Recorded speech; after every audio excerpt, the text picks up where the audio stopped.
What's up? What's up? It's the Moats experience. You know what time it is, baby. We live. Got plenty to discuss.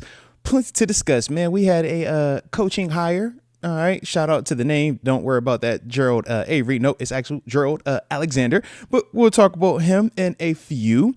Got to talk about some of these running back draft options as well, man. I was over here chopping up some tape and I'm like, all right, checking out some different ideas. Roster building. If we bring back Najee, if we let Najee leave, what does that look like? How do we replace it? Do we go free agency or is it the draft? Plenty of names. Definitely plenty of names though. So like I said, man, we'll definitely have some time to talk about that. The homie TG at 9:00. Gonna have to talk to him as well, man. We got plenty to discuss, man. Some of these trade rumors lingering out here as well, man. All right. A couple quarterback names. Yeah. So, I got to talk to the homie about that as well. And, as a whole, man, we just going to vibe out like how we always do, man. That's what you're supposed to do when you're on a late night like this. Shout out to all y'all that are pulling up slowly but surely, baby. But you know how we do, man. Can't pull up to the function too early, or sometimes you do pull up early, to each their own, though, with that, man. But whatever you do, make sure you hit the like button one time for the culture on the front end. And don't forget to subscribe either if you are new to the channel.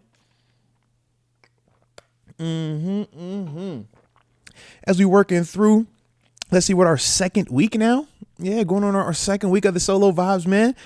Liking where we at right now, man. So definitely got to keep this thing rolling the way that we do, man. But I definitely see the energy, man. Let's see who we have in here anyways. Is that Mr. Ballhead one? Shout out to Mr. Ballhead one over in Canton, Mississippi. I see you in the house. Let me see. As we getting everybody pulling up in the building, pulling up to the function on this here random Wednesday night, by the way. I'm over here like, yeah, what do you do when the Super Bowl ends? How do y'all entertain yourselves? I'll be over here, just have all the basketball games on, watching them, but not really watching them. But that's kind of like where I'm at right now. Just hoops in the background, man. But yeah, how are y'all killing the time? I mean, obviously, I know y'all rocking out with me, man, on the lives and stuff like that as we following around the content and everything surrounding the Pittsburgh Steelers. But, in your meantime, in your spare time, how you vibe out? Let me know. Okay, Rod Dallas says great TV shows. Okay. Boomin' 318 says gaming. All right. Now, Rod, you can't just say great TV shows and not list what the great TV show is that you are watching. Because like me and wifey, for example, we like to watch Snapped Killer Couples. But then we'll also watch like Love and Hip Hop Atlanta. We finished up Real Housewives of Salt Lake City. About to pop or The Night Agent season 2, about to get that popping off. Waiting on you to come on. Was that end of April? We getting that. So okay. The Dexter. Shout out to Dexter. The original says shout out to Dexter. I likes that right there. Kenneth Moats says he pops out the old sitcoms. Low key, I was over here, man. I got a list of like old TV shows. I'm like, I want to go back and watch The Wire. I want to go watch The Shield. I need to go back and watch Snowfall again. Like, I just want to watch that type of stuff again, man. Boo Man says Paradise is a good show. Okay, all right. Shout out to Paradise then. Heather Dope says college basketball training will be here before we know it. That's a fact. That is big time fact, man. I mean, shoot. Think NBA wise already passed the All-Star break. We're like, yo, how we get here already? Like, geez.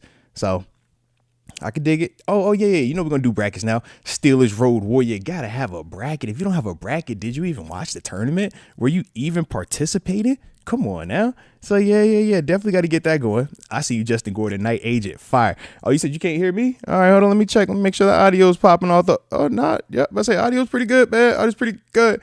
So yeah, I about to say, oh, y'all saying no sound, or is that the same one saying? Oh, same person said no sound. All right.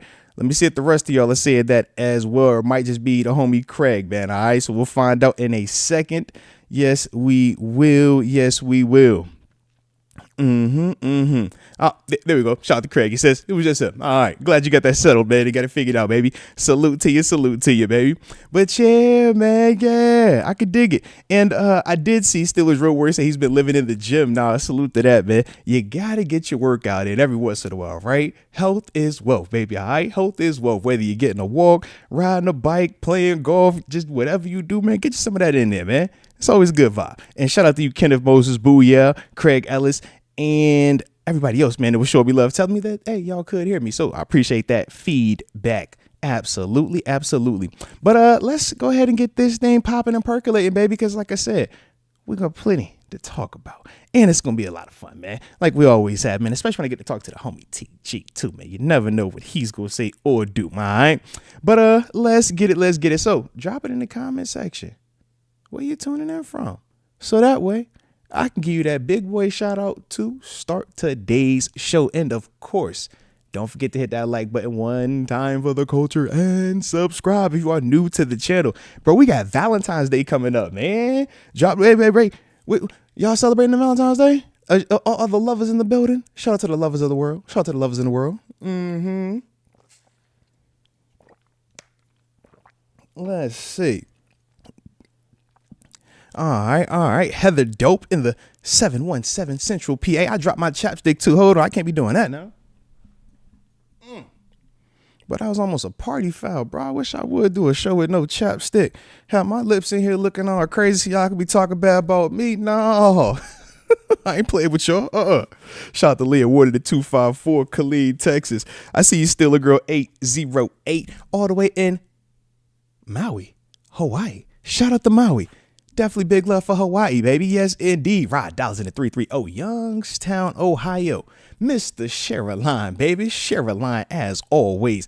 David Decker in the 585 Rochester, New York. And he says, Moats, happy Wednesday. Next week is the big week for the state floorball tournament. So shout out to David Decker. I know you're going to hold it. I know you got the guys ready. Let's get it. Big time love when you're on that bus down in the Yay area. Shout out to San Francisco one time for the culture. Mac the Guru, Baltimore gaming in the 410 Baltimore, Maryland. And I see the homie Hollywood 931 in the 931. He says, what up, Most? Man, what's the word with you, baby? Hope all is well on your end. Got some supers that are, oh man, these supers were actually from earlier today. So I'm going to get ready to tap in to this. And yes, buzz down. The fact that NBA All-Star Weekend is here is crazy. I'm like, yo, it's already here. I mean, the trade deadline already passed. Like, yo, how did we get here? That was like, so it's one of them things, man. One of them things right now, baby. And I do see you, Christopher Bickford, all the way in the 503 Portland, Oregon. Shout out to Portland, Oregon, baby. Shout out. Man, I got to take a trip out there at some point in my life. All right. I want to hit up Portland at some point. I don't know when though, but at some point I'm going to pull up. All right, so let's see who we have, man. Some of these supers from earlier. Oh, this from the homie AJ Martinez. Shout out to AJ, man. Always been a rock star in life, man. Tapping in, supporting the show the way that he does. I don't know if he's here live at the moment because these were a little bit earlier today. But this first one from AJ says, excuse me, I need to speak some truth. Oh, snap. Now, you got to be careful with speaking some truth, man. There's been some truth being spoken out here, but some people are heavy-handed in terms of how they speaking it, all right? So you got to be careful. Got to be careful, all right? But let's see what the homie AJ says. He says, I need to speak some truth. 1, we passed on Lamar. Don't care if we had 7 in terms of Ben Roethlisberger, as we were referring to. All right. And he says we passed on Hurts. And he also doesn't care if we had 7. And to make it clear, there is his second super chat. Only one greatest QB. 1. And it's not 7. 4-0 Super Bowl champion MVP Terry Bradshaw. Not even Brady is unbeaten in the Super Bowl. We can talk eras as well. Bigger, stronger, faster. Sure, maybe. But the rules in the 70s? Respect on that. All right, so AJ came in this thing swinging. I'm just going to give y'all some context. AJ shot that super chat off at 10:52 a.m. today. He had this on his mind. He woke up and said, you know what, baby? I ain't going to let this slide. I got something to say today. So you know what? Respect to AJ on this one, man. Respect to him. Now, for some context, let's go back and talk about the Lamar Jackson draft and then obviously the Jalen Hurts draft. During both of those drafts, yes, we did have Ben Roethlisberger. At the time when Lamar was drafted, that was 2018. Let me make sure I pull that one up because I want to make sure that I have the correct stats for 7 in the season he was coming off of, because I remember correctly on that one. 7 was coming off of a balling out season. All right. So, yeah, Lamar was drafted in 2018, so we need to pull up 17-7, and I already remember 2017-7 because that was last year that I was his teammate, and yeah, he was absolutely cooking. Let's pull it up. Okay, yeah. So in 2017, in 15 games, we went 12-3. Obviously, we had the 2 seed. That's when we lost in the divisional round to Jacksonville, but 7 that year. Let's see, 4,251 yards, 64 completion percentage. He had 28 touchdowns, 14 picks. He had 561 attempts, 360 completions. Yeah, man, that'd have been a tough sell, AJ. That'd have been a tough sell, man. I just think that'd have been hard. That'd have been rather hard to say, yes, we would have wanted to draft Lamar while 7 was having that type of season. Can't do that one. I just don't think that would have flew. I don't think that would have flew. All right. Not saying that we drafted something better, but I just don't think that would have flew. All right. Then you said Jalen Hurts. Make sure I got the correct draft because that would have been 2020, right? The year we so 2020. So that's the year we started out. Is that the 11-0 year? What's that? The 11-0 year?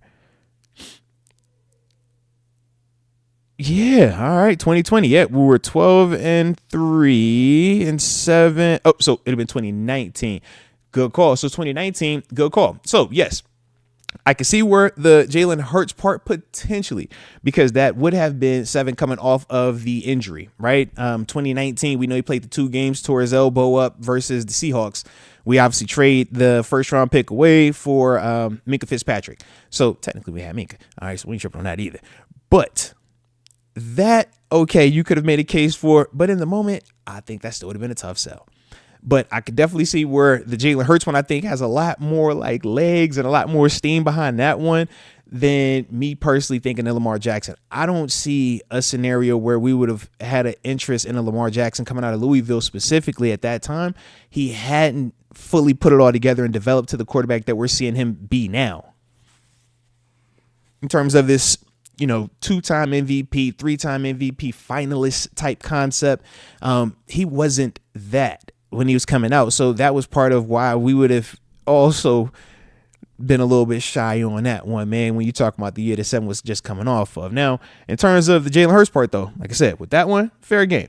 If you believe that 7 was going to come back from the elbow injury better, then yeah, it makes sense to not worry about a Jalen Hurts type in terms of that draft in 2020. But if you felt that, 7 was going to be compromised, or you thought that this was your out, your chance to go ahead and draft that higher end quarterback without having to make him feel uncomfortable, then yeah, all right, the Jalen Hurts part is very valid. But to me, I just think that we're doing that in retrospect. We're looking back on it and saying, well, man, I see how Hurts looks in the Super Bowl winning it.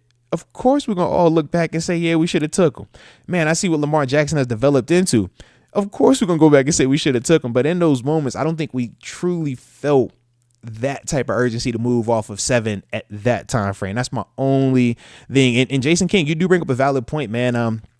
Talking about how Steve Young did sit behind Joe Montana for a while. That is very accurate. And that's something that we even tried to talk about this year with Russ and Justin Fields. But as you can see, that concept is extremely hard to do because we are all in the I want it right now mode. And if we think that this guy is capable at the first sign of anything going wrong, we're going to be looking to turn that against that. In today's NFL, you see it happen a lot. That's why you don't get a ton of the higher end backups with highly competent quarterbacks, on the same spot. Usually they can't exist like that because they're both trying to be the alpha. And that was the part where we were a little bit concerned with Russ and Fields early on, but it was like, no, with Russ, we think he has the temperament, and Fields is openly saying that he is open to this situation. But other than that, man, that's very, very tough at times, man. Very, very tough at times. But I do like the approach, though, man. I could definitely see AJ's perspective, and for certain, Jason King, I can see your perspective on it as well, man. But yeah, Jason said he also threw a fit, man, when we passed on Lamar and then doubled down when the Ratbirds jumped on him to snag him. No, respect on that, man. I'm not gonna hold you, man. Watching him at Louisville, obviously the game that stood out to me, his Florida State performance. That was the first time I saw Florida State defense look slow. And I was shocked, dumbfounded. And from there, it was like, all right, this is the same dude that we remember seeing in high school, the juke moving in, kind of walking into it and stuff like that. So with that, yeah, there are certain parts where, yeah, if you were a Lamar fan and you felt like, man, his jersey, that was one of your guys, then yes, 1,000% I can understand that. But I just think that as a whole, he was still kind of viewed as like, yo, we see a lot of athleticism, a lot of skill and talent, but can you develop as a passer? And that's the question that we had about Jalen Hurts at times. It's the question that you have about a lot of these dual threat mobile guys. Can you do it with your arm as well? Because you're only going to be able to utilize your legs as your primary resource, but so many times at this level before people catch on to you. And then they play you a certain way. And they say, we're going to make you have to beat us with your arm. And Jalen Hurts has proven now on the biggest stage that he is capable of doing that. Lamar Jackson has proven now on multiple occasions now that he is also capable of doing that with his arm. And that's the part with Justin Fields that he did flash at times this season. And I think that's the big reason why a lot of us are more optimistic about Fields returning if the price is right, because we do feel like, yeah, we know you could do the running part, but now you actually looking like you showing us some of this throwing and some of the good decision making. And that's what we need from you if you're going to be QB1 going forward. So I do like where we at right now.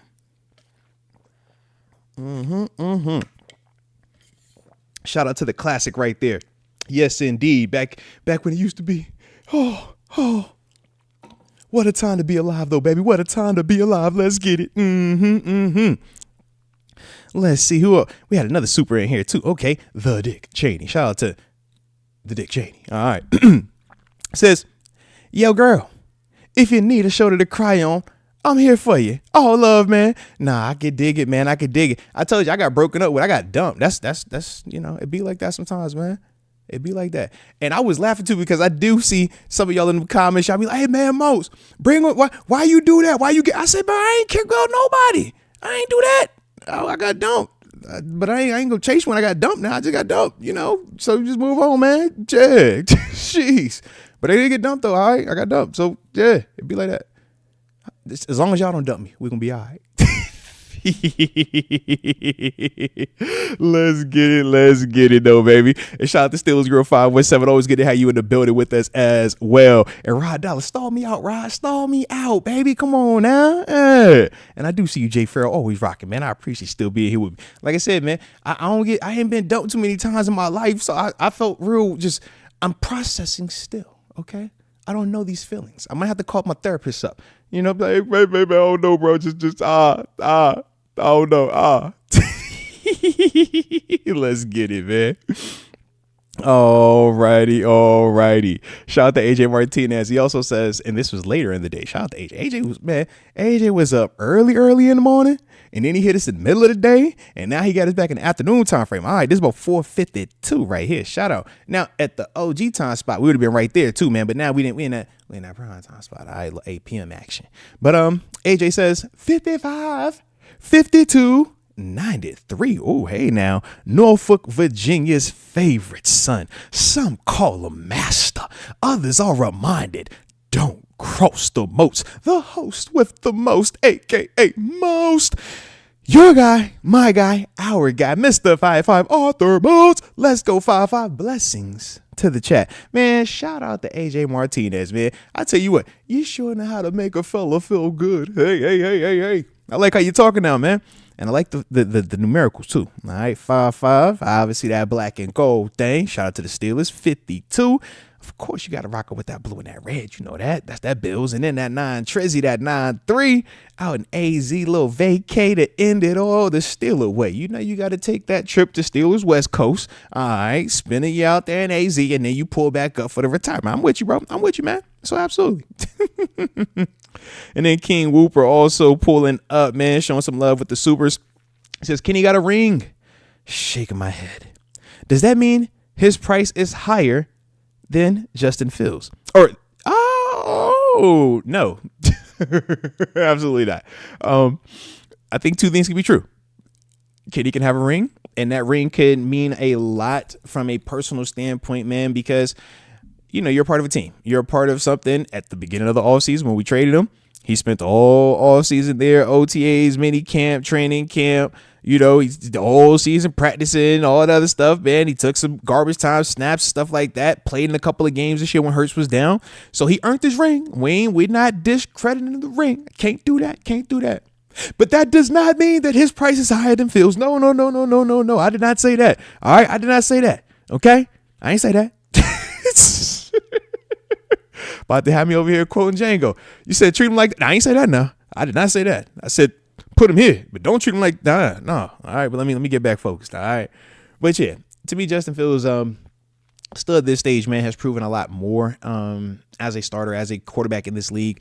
You've also seen him have to be the guy with a lot less pieces around him, with a lot more responsibilities on his plate, and a lot less stability around him organizationally, talking about his time in Chicago. So from there, man, you obviously said what he did these past 6 games this season, to the point that a lot of Steelers Nation and even Mr. Rooney are very intrigued with what he did, to the point where we're all having those conversations of, do you turn it over to him? Is he the long-term answer, or is he a bridge quarterback, or is he somebody that we should at least bring back for competition? Those are all the things that, Justin Fields was able to do. Whereas with Kenny, yes, he did win a ring this year. Absolutely salute to him. But let's be real. Let's be real. That can't. All right, I just can't. And Fields we trust. All right, shout out to Fields.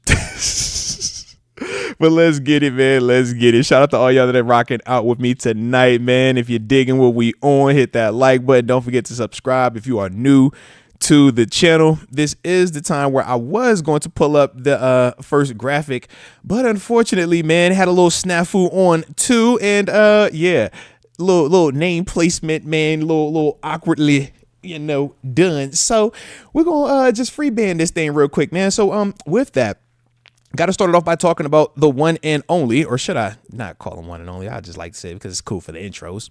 But we brought back Gerald Avery. For those of you that don't remember, Gerald was here going back to 2022 and 2023 season as the assistant defensive backs coach.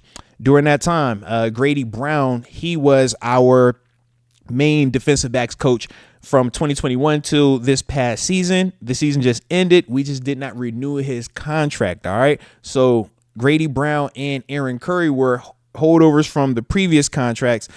Never renewed them. Okay. So technically didn't fire him, but we did make changes. So now let's talk a little bit about Gerald Avery. Why is he important, and why is this a positive? Well, first off, like I said, he has been here before. In fact, he was here 2022, 2023, where obviously we were having a lot of success in terms of creating turnovers, creating interceptions and stuff like that. Also, Minkah Fitzpatrick, right? Because he's the key guy that we need to talk about in this situation. Okay, so going back to the 2022 season, obviously that was Gerald's first season here in the with Pittsburgh. As a whole, we tied for first in the NFL with 20 interceptions, but specifically Minkah had a career high 6 interceptions. That's when he was AP first team All-Pro as well.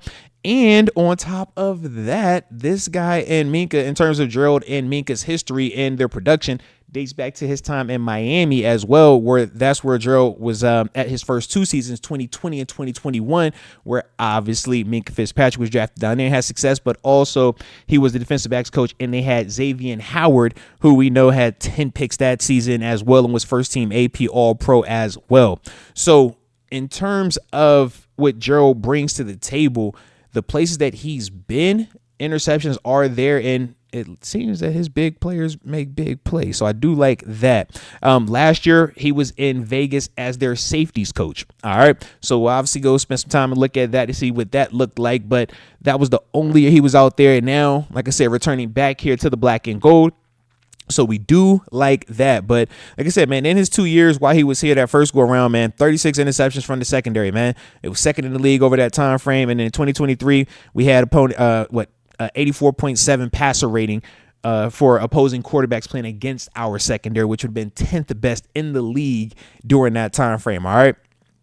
So I do like that part a lot when we're talking about Gerald Alexander. I think that, man, when you're talking about that continuity between him and Minkah Fitzpatrick, I think that that's a huge bonus for us, especially when we talked about with Minkah. We've been wanting him to get back to that Minkah stuff, right? The past 2 years. Hey, man, get back some of that Minkah stuff. Get back some of that Minkah stuff.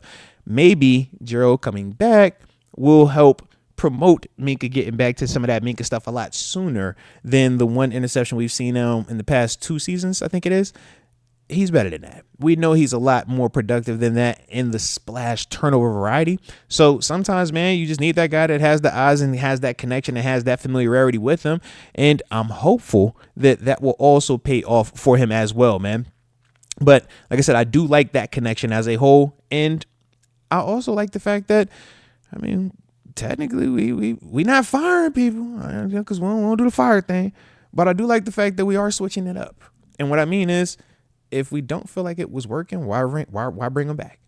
I'm not saying that Grady Brown did bad, because I do feel like he did some positive things out there. But if we are saying that, hey, this particular player, man, that's one of our big marquee guys. That's one of the guys that we need him to play better and give us more production, the loud production. Well, man, let's look and leave no stone unturned. I don't care if he likes this chef because this chef wears his favorite pair of shoes on Tuesdays, man. If that's what it takes to make Minka get back to doing the Minka type stuff, man, make that switch and bring that dude in here. That's kind of how I look, man, when it's a guy of Minka's caliber. He is worth changes. And if this is a change that potentially helps him get back to what we want, man, let's do it, baby. Let's do it. But like I said, as a whole, I do like the fact that we're not just sticking with the status quo. We are trying to find little things here and there that will help us out. So let's see how this thing continues to roll, man. But you already know, man, hit that like button one time for the culture and subscribe if you are new to the channel, baby. Let me get a sip of this here drink.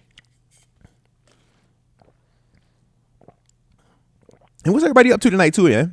What y'all was vibing out on, man? I know y'all in here with me, but like, what y'all doing though? You know what I mean? Do y'all just, when y'all got the live on, y'all just be sitting here the whole time, like, yo, me locking on the live, or y'all like walking around? I know some people be working, some people be cooking, eating dinner. Like, what y'all be vibing on, man? Like, talk to me. Let me know, player.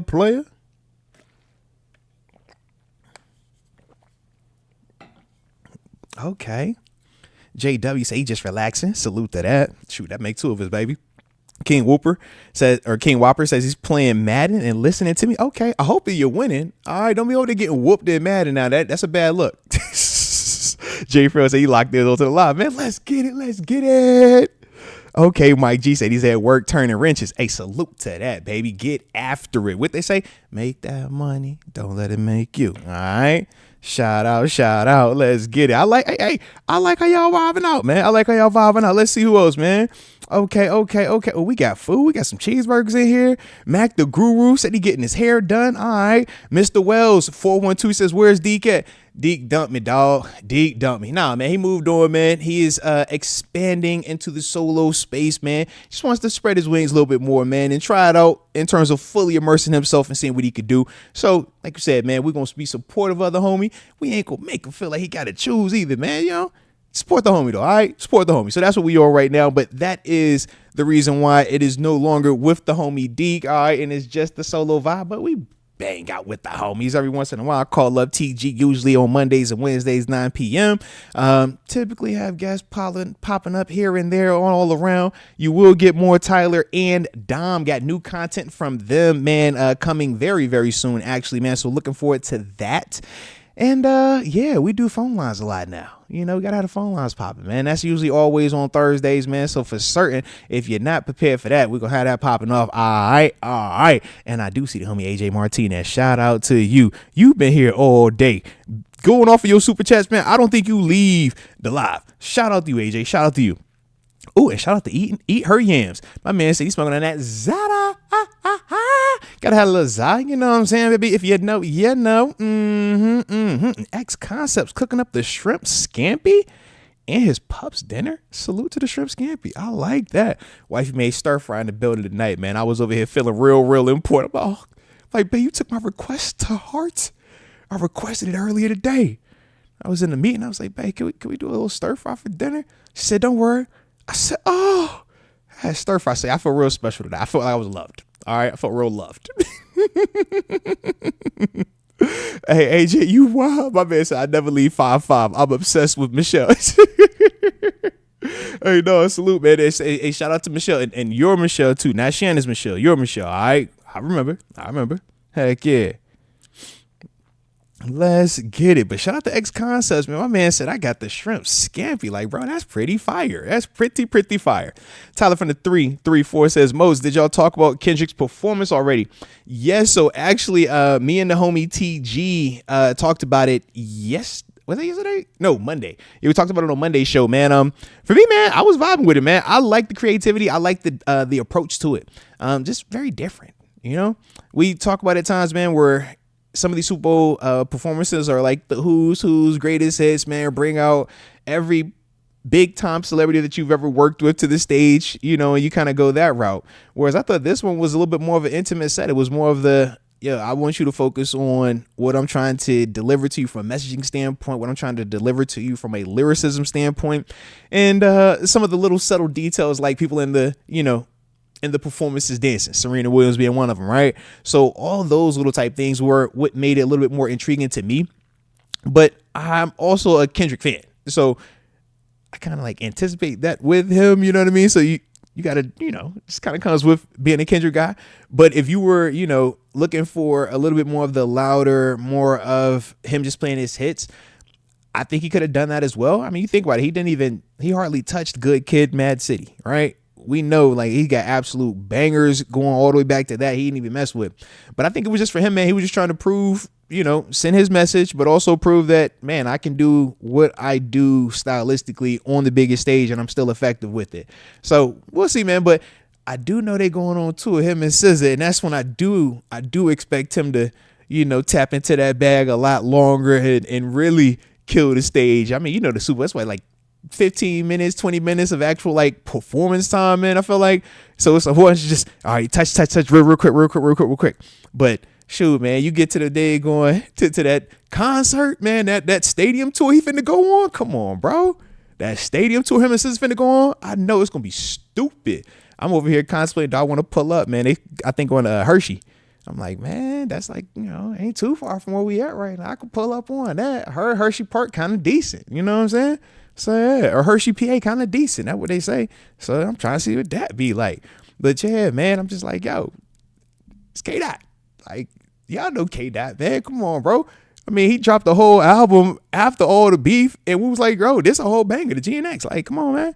Yeah. So shout out to them dudes, though, man. But yeah, man, that was my whole, my spill on the halftime performance. But like I said, man, me and TG, man, we definitely talked about it. And yeah.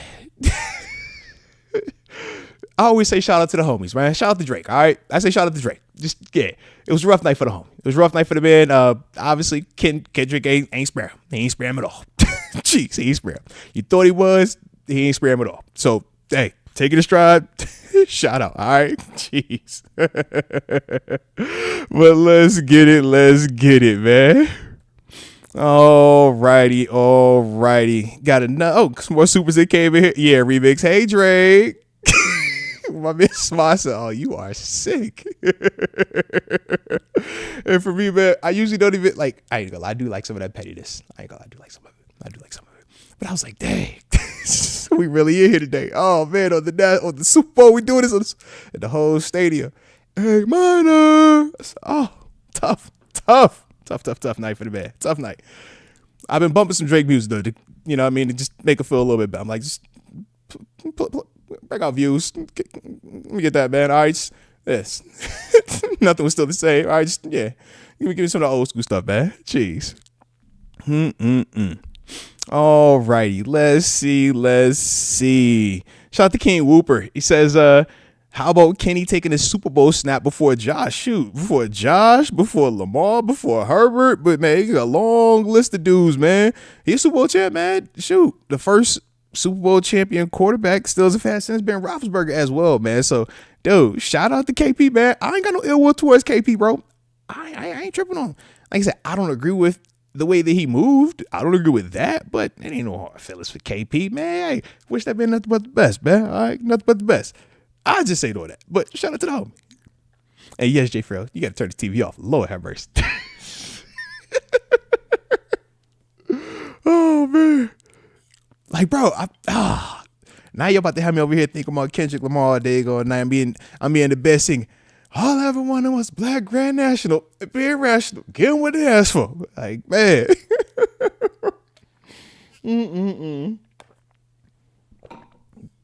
Ex-concepts, man. No, man, he ain't got the small Super Bowl ring, man. Don't do him like that, man. He is a champ. All right. Can't take it back. Champ. All right. Let's see. Got the homie Richard R.B. So he says, "Oh, I did not think we were going to get to this today. Look at you. Look at you, Richard. All right. Okay. All right. I see you was you've been active. Okay. You've been out here on the social medias as well. You've been paying attention to what's going on." So Richard R. Bezos says this, and this is from Richard, not from me. I'm just going to react to it. Shout out to Richard. 25. In terms of 25 being Deshaun Elliott. Getting heat for being right about Aaron Rodgers. Woo! Well, ladies and gents, I don't want to misquote or communicate anything half-heartedly, so I'm gonna do what the real journalists do, which is pull up my notes. All right, just an IG screenshot. It says Deshaun Elliott on Aaron Rodgers potentially joining the Steelers, and he says leave his booty, or another word used for booty begins with an A, at the retirement home. Whew, that's what a man said.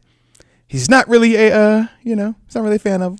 He's not really a fan of Aaron Rodgers potentially joining the Steelers, because obviously we've been hearing the rumblings about Aaron Rodgers and his availability and potentially linking him to the black and gold.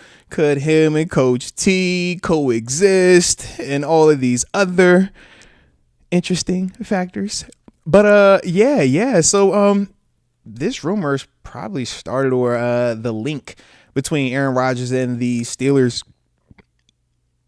I think I saw this Monday time frame, man, because me and TG were talking about it, and in fact it was on the docket for us to talk on Monday's show, but we ran out of time, and we were like, man, we'll talk about it tonight.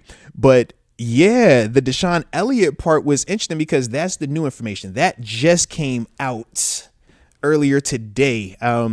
I don't know who he was talking to specifically when he did it or when he said the comments, but yeah, basically was like, man, he's good on Aaron Rodgers, man. Say he's too old, leave him home. All right. Now with Aaron Rodgers, man, he is a lightning rod of a quarterback, especially at this stage. Still very talented. Is he old? Yes.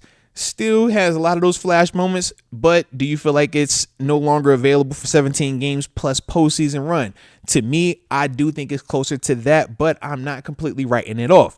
The flip side, is he very cantankerous? Is he very, at times could be perceived as narcissistic? Yes, it's a lot of, that around him, man. He got that like pompousness, and yeah, he doesn't seem to work well with others all the time. But the dude is crazy talented, man. And you've seen him win before. You've seen him win a Super Bowl championship in Green Bay. This dude has been one of the best quarterbacks in the history of the NFL for a long time. But we did just see him in New York / New Jersey, right? First year, obviously, he blows the Achilles out. Second year, coach gets fired, right? It becomes real disastrous to the point where he is flying out there. I guess that was also this weekend to meet with the Jet staff, or the new coach out there, Aaron Glenn. And basically they told him, a couple things, man. If you want to come back, no McAfee show. You're not going to be in control of a lot of these things. And apparently they couldn't come to an agreement. So they pretty much told, hey, man, you might as well just, head on back, hit it and get it, baby. So from there, that was obviously why Aaron Rodgers' name had first became linked to the Steelers, because, we don't have a quarterback under contract outside of Skylar Thompson, and people are still undecided on Justin Fields versus Russell Wilson. So they said, if y'all can't decide on them two, well, let's move them out the way and bring in an Aaron Rodgers, a guy that is historically proven, a guy that league-wide is viewed as upper echelon, even to a degree that's higher than what Russ has ever been viewed as. So the thought process is, or was, if you're going to take a chance on another veteran, older, proven guy, why not go to Aaron Rodgers of all those people? So with that, we hadn't heard from any particular active players their thoughts on Aaron Rodgers. We obviously know we played against him this season. We had success and we won. But to hear Deshaun Elliott, man, speak with the conviction that he's speaking with, I don't hate it. I promise I don't. But I do think it makes it very awkward now. Because a couple of things. Number one, we know with Rodgers, man. I mean, TG, the way me and him talk, he thinks it's a package deal. You get Rodgers, you get Devontae. Devontae Adams come with him. That's what he thinks. So he's like, yo, if I can get that and that means that's with him, I'll deal with that because I want that too. I like that thought process, but now it becomes super awkward if you do bring Rodgers in here while Deshaun Elliott is here, because we love Deshaun Elliott on defense. I'm a big Deshaun Elliott fan on defense. In fact, at some point, I want to do a live version of a Master Most film session. I got a couple of plays of Deshaun Elliott already chopped up. Want to just give me some time, man. We hop up here, do a live, and I'll go ahead and break down what I like about him, and specifically, man, what he was doing in that in the wild card game versus the Ravens. Like I said, the game as a whole, we didn't have the outcome we wanted, but I thought he played dang good, man. So I did at some point wanted to do one of those live film sessions, man. I don't know if any of y'all remember, man. We did a couple of lives when I first started doing film breakdowns, man. It was probably 2-3 before COVID time frame, man. So I was like, you know what, man, it might be time to bring that back, man, just so we could interact while, I'm talking about the film and what I see and how I break it down, stuff like that, right? But to me, man, when you're talking about Deshaun, man, that's one of the vocal leaders. That's one of the leaders of that defense. So if you bring in a Rodgers and Deshaun isn't fond of him as a player right now, like I said, that could cause some tension in there. It definitely could. But I also think this, man, if Aaron Rodgers is to come to Pittsburgh, Aaron has to understand, man, you got to check the ego, pride, that got to stay at the door.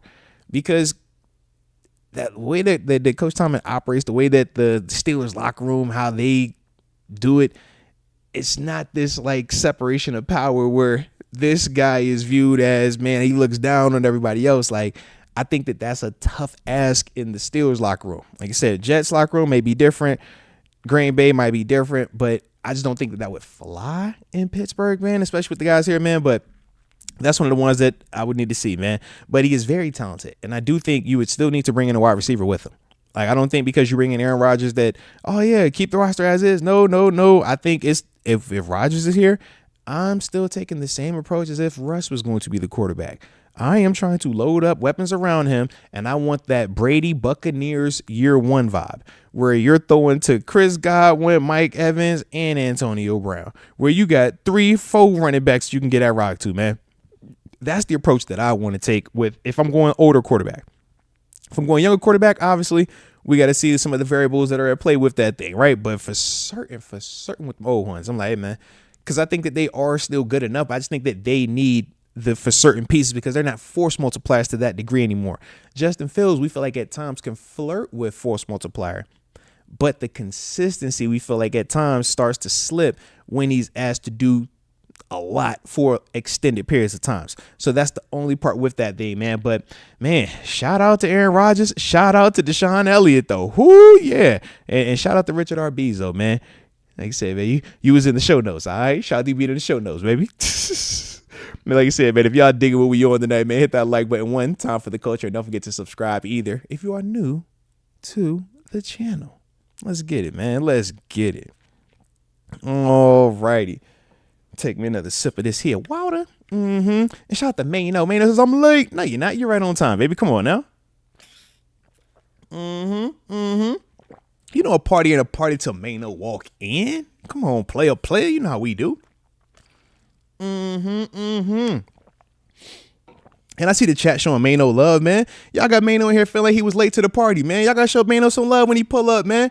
Y'all gotta let me know. Are y'all the people when I pull up and I'm late, y'all looking at him like, damn, Mose, why you was there? Why you just getting here? Or y'all the ones like, yo, I'll be over here like, yo, every time somebody put, okay, man, you could have been 30. Yo. So come on, man. Yeah, I see you, David Decker. There it is. Checking in with Mano, man. Checking in with the homie Mano. I see y'all. Showing the homie some love, man.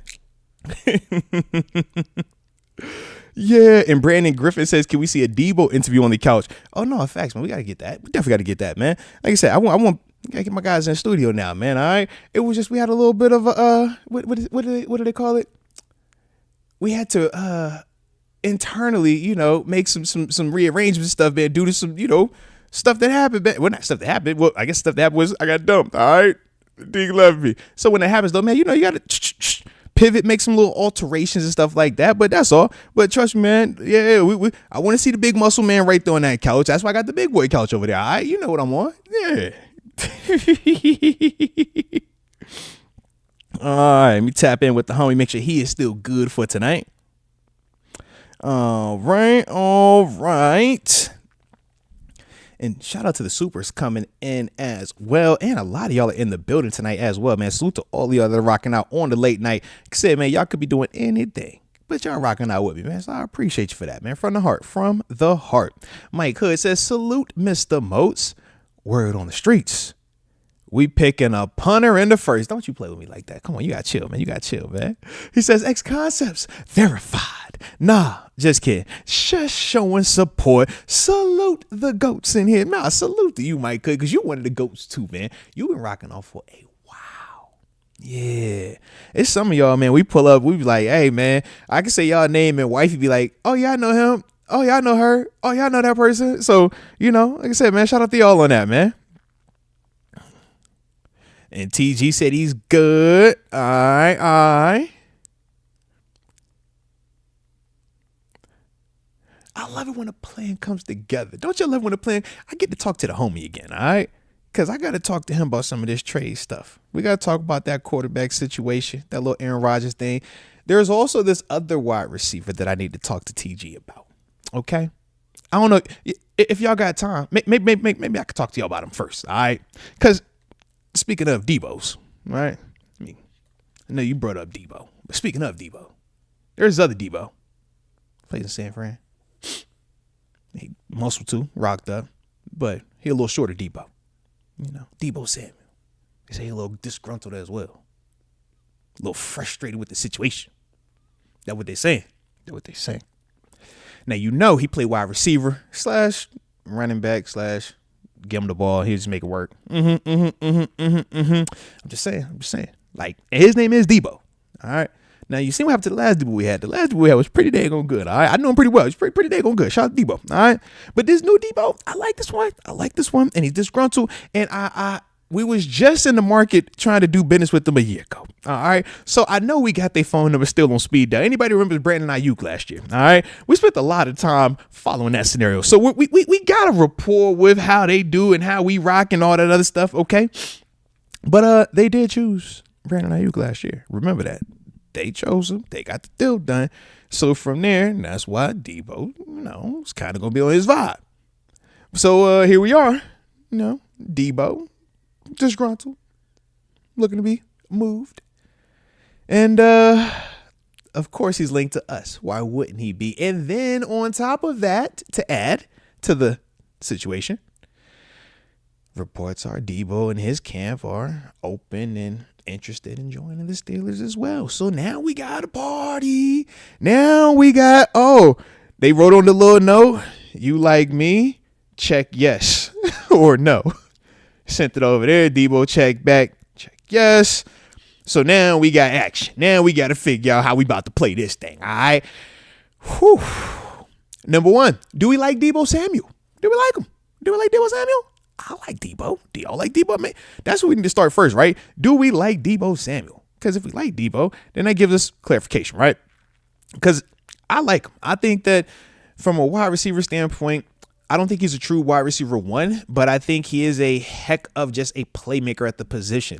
I don't think he's the guy you force feed and you're sending him down the field on exotic or long developing routes. No, but I do feel like he's one of those guys that you find ways to get him the ball around the line of scrimmage in the screen game and the quick pass game.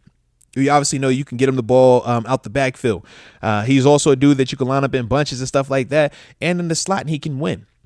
So when I think of Debo along with a GP being here, I feel like, okay, I got a nice heck of a pair. Now, granted, Debo is not a just true wide receiver in that sense, but he is a wide receiver in, I always say he's a playmaker. I put him in that category. It's playmaker. Almost like a Jamar Chase, but not as prolific down the grass from a receiving standpoint. Obviously, we know that's what separates Jamar Chase from Debo. But to me, man, Debo is very intriguing, very exciting. He's a player that I think has a certain edginess about him, a certain toughness about him that I do like. My only concern is, and this is the same talk that me and TG had a year ago when we were asking each other about Brandon Ayuk and if we should say, you know what, since everybody is on the Brandon Ayuk thing, and this was around when New England and I think Cleveland were offering him that close, that 30 plus million, 36 million, something like that.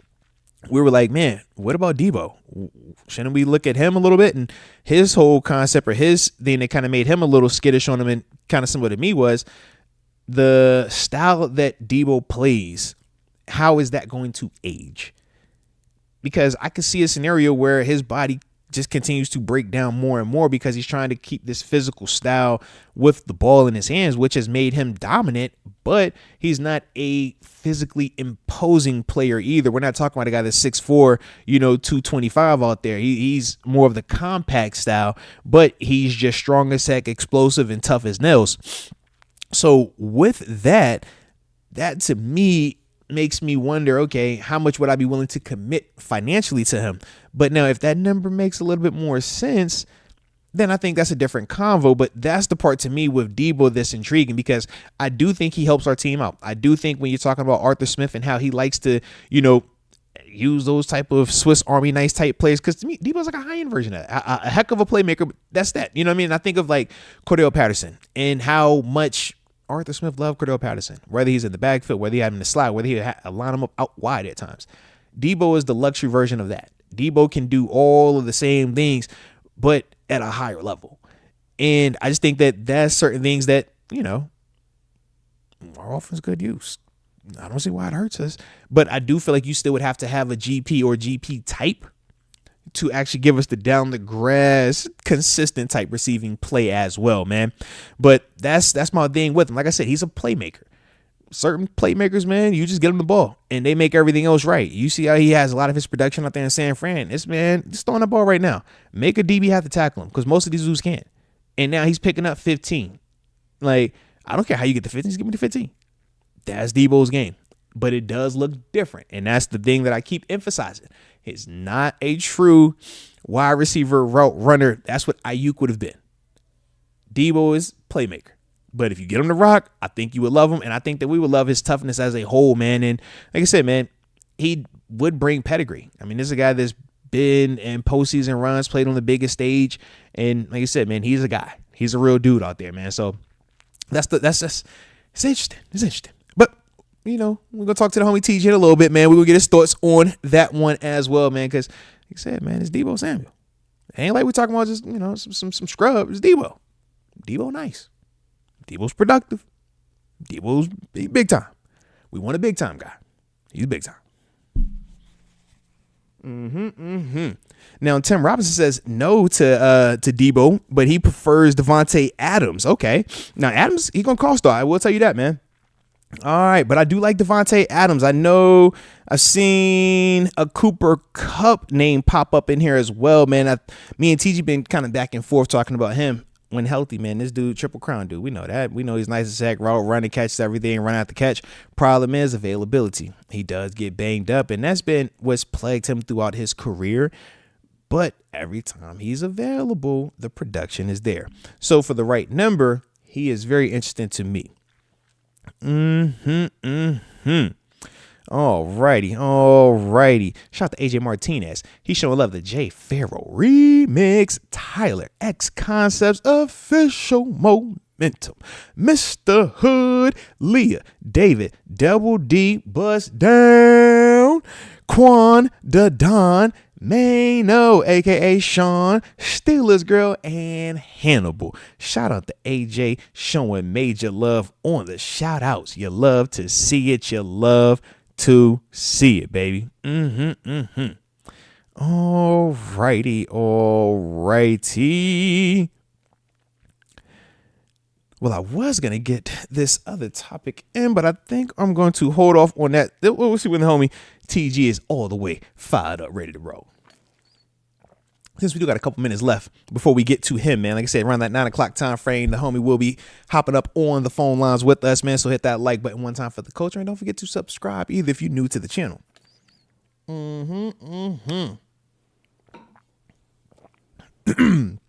Alrighty. Mike Hood says, if it were me as a GM, I'm keeping Justin Fields and giving this thing time to develop with that young line.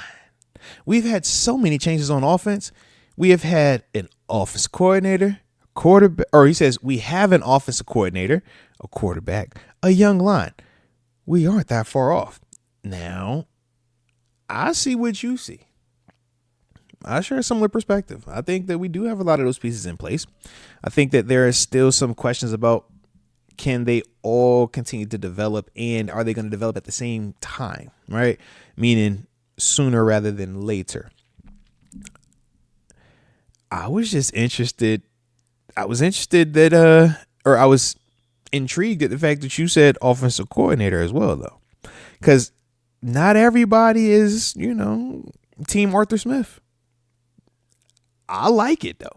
I think that, with his style, it's veteran, it's proven. He knows what he likes.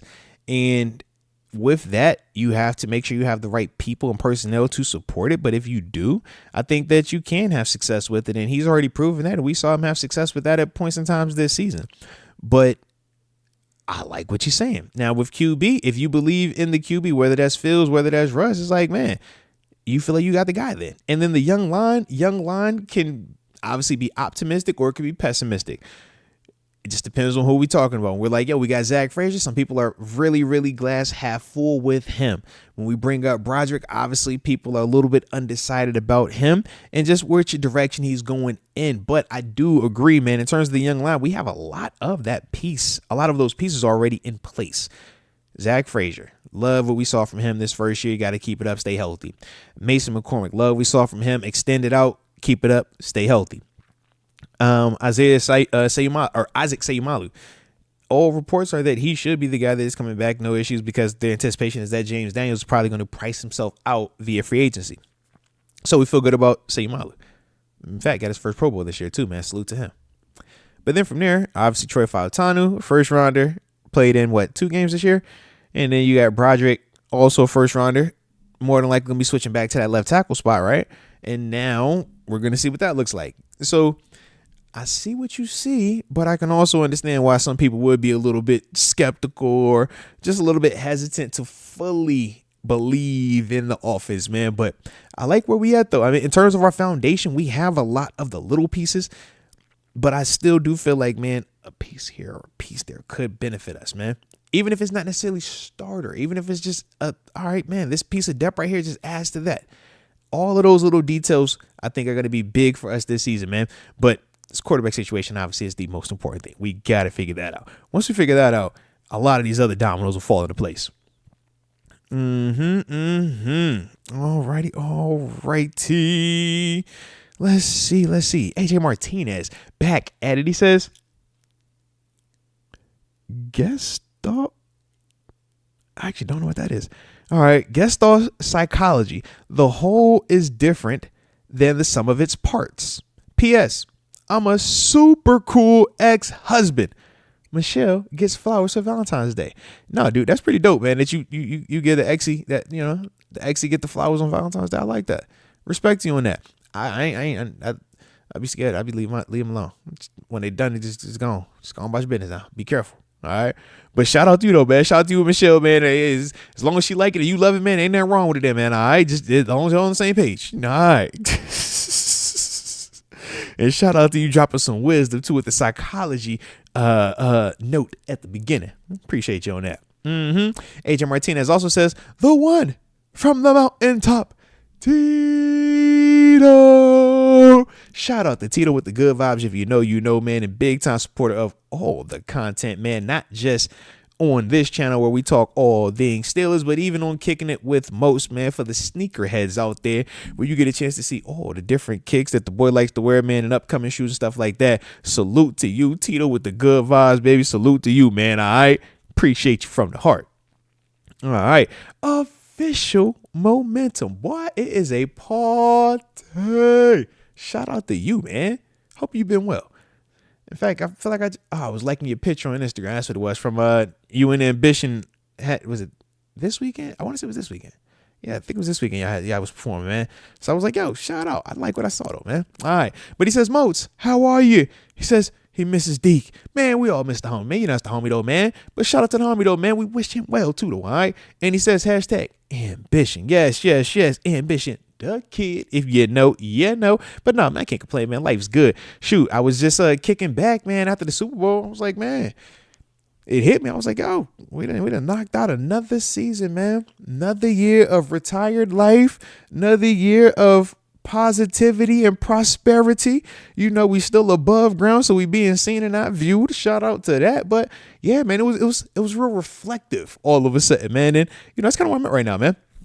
Yeah, I'm like, dude, bro, this is crazy, man. We stacking the mirrors up though, man. And the channel, man, we keep growing and growing and growing. And y'all keep rocking and rocking and rocking, man. So shoot, man. Yeah, it's hey, what they say. I just feel real good right now. Feel real good, real good. All righty. And then let's see. AJ Martinez also pulls back up and he says, "I'm a cool former lover as well.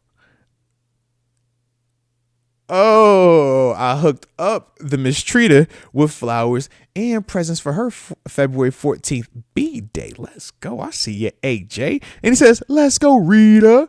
Happy B-Day, mistreater. TG.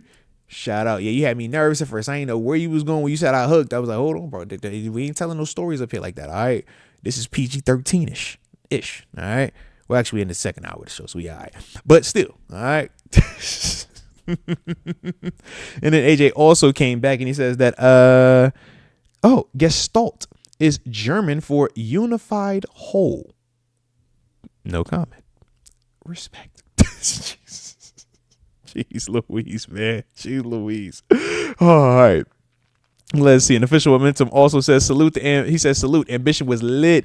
2025. Let's go. Hashtag here we go. Nah, shout out to you, Ambition, man. Shout out to you, Ambition.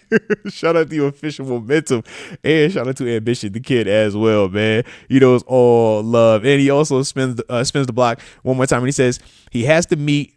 Or he says, gotta meet TG, Vic, and the staff. Prayers for the Moats family. Now, salute to you on that one, man. And yeah, dude, man, we gotta figure out something, man. I'm already planning. I'm gonna pull up on Norfolk State. I gotta pull up on the homies.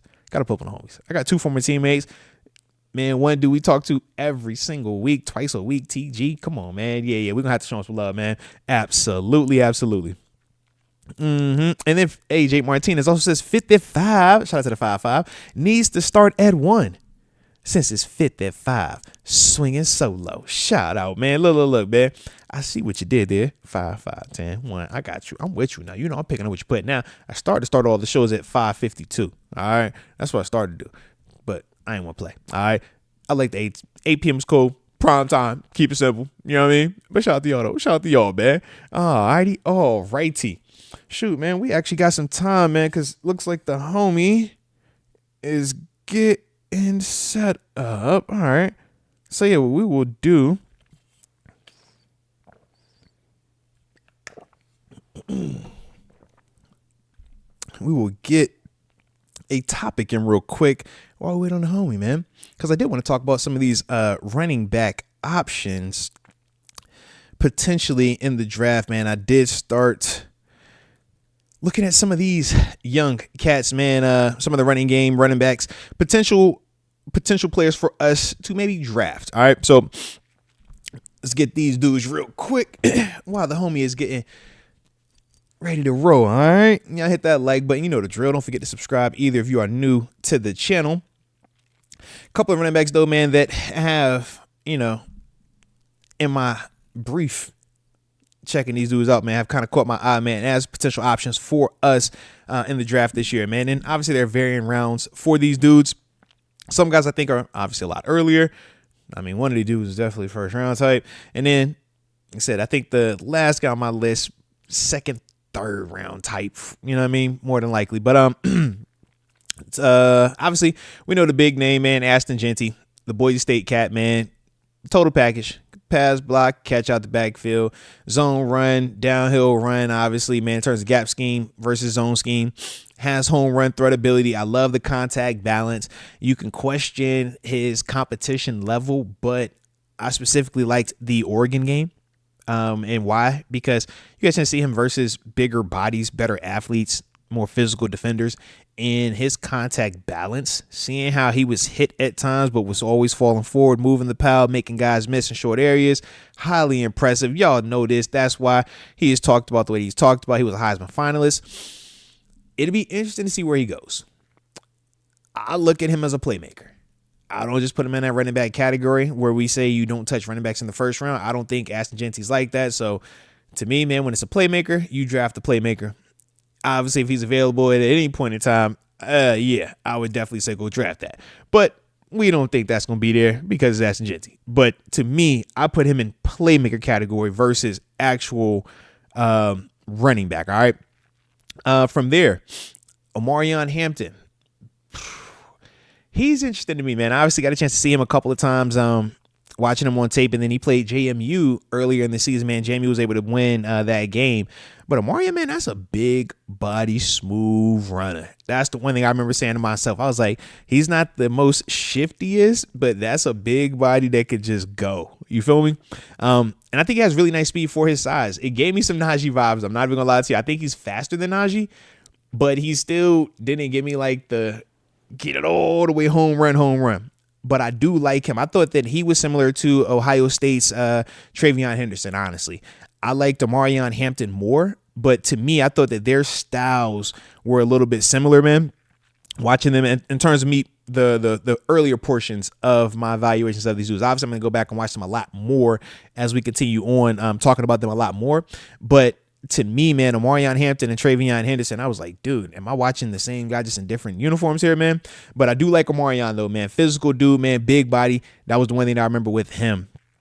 Obviously, you know my man out in Arizona State, Cam Scatterboo, self-proclaimed best running back in the nation. Shout out to him. Super physical, man. Looking for contact. Great contact balance. Tough as heck, man. A lot of people, looks like he makes a lot of people miss, not via elusiveness, more so makes them miss via running through them, power guy. And he could block, you know. He's low-key, when you look at him, he's built almost like a fullback, but you watch him run, and he runs a lot better than that. You know what I mean? So I don't want to minimize his athleticism. But the one concern I had with him, I was like, I do question, is his style going to age well? Obviously, people have, I think, brought up Peyton Hillis, the Mike Allstott type. To me, I was thinking more Marion Barber, right? The barbarian used to play with the Cowboys, man, because he was shifty at times, but he was also a guy that was physical and would seek out contact. And when he was on and healthy, man, I remember as a Cowboys fan growing up loving watching Marion Barber. But the problem was his body broke down. He couldn't sustain it. And that's the only question that I have when I'm watching Cam Scatterboo. I'm like, I know he's not the type that's going to just outrun you. That's not his game. His game is, man, I'm going to continue to punch you. And I also can get by you, you know, if it's the right matchup. I just think that at this stage, though, man, that's going to be a tough ask for him to do that as a feature. I think if he's a part of a group, you know, I think he could definitely do it that way and have a lot of success. But if you're asking him to be the main guy with that style, I just have concerns about the longevity of it. Next up on the list, though, like the homie out of Tennessee, man, Dylan Sampson. To me, Dylan Sampson, long speed, definitely there. I like his vision as well, man. It was weird, man. As I was watching him, I'm like, yo, who am I pairing you with? Who is the guy that I comp him to? Like, let's say, because I always looked at him and Caleb Johnson out of Iowa, and I'm like, I like how both of y'all play. Y'all both little sweet feet, you know what I mean? Like, got that short area, but you can go with it, man. But to me, man, Dylan Sampson, I like his size. I like the way he plays the game, man. I think that he's a guy that I'm going to watch. I want to watch more. I want to see him versus whoever their biggest, like, because I don't know if they had Georgia on the schedule. I got to go back and look. But I want to see like a game of him, because I do feel like his long speed is nice. You see that, and he's a smooth runner. That's the other part. You watch him, it's like, TG text me in a minute. All right,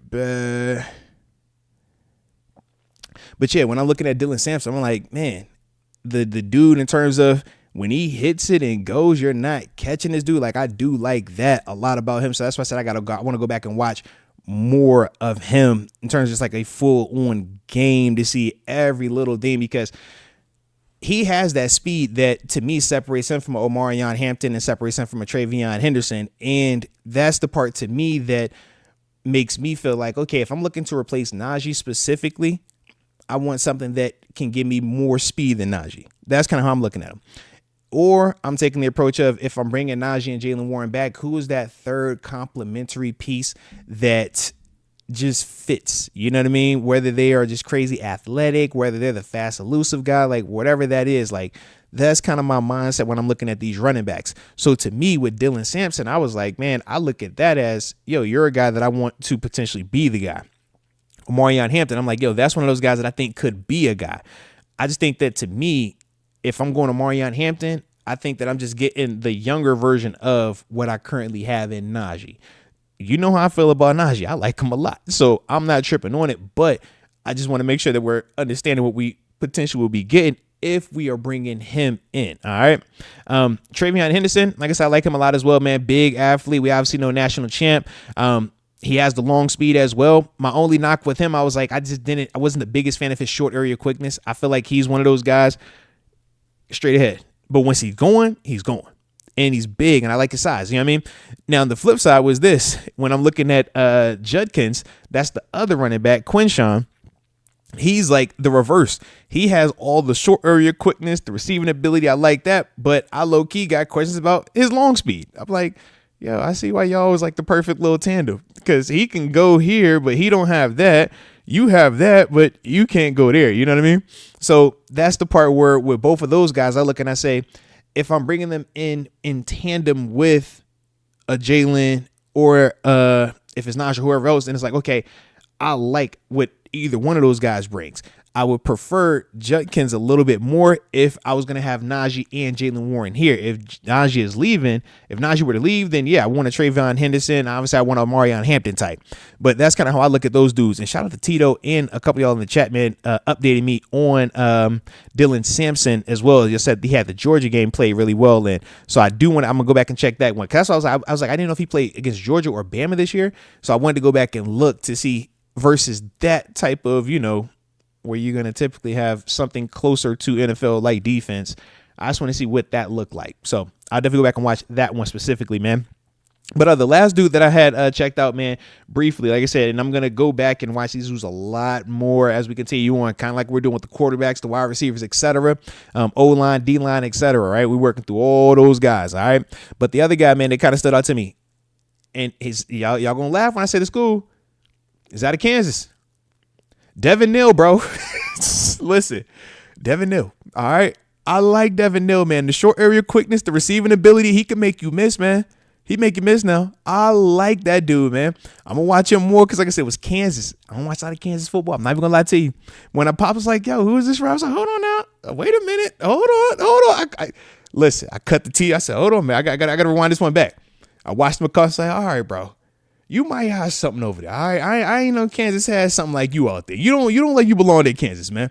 So now I got to go back and watch like more of good old Devin Neal. But to me, I said, bro, if you're bringing Najee and Jaylen Warren back, I want Devin Neal in here, man.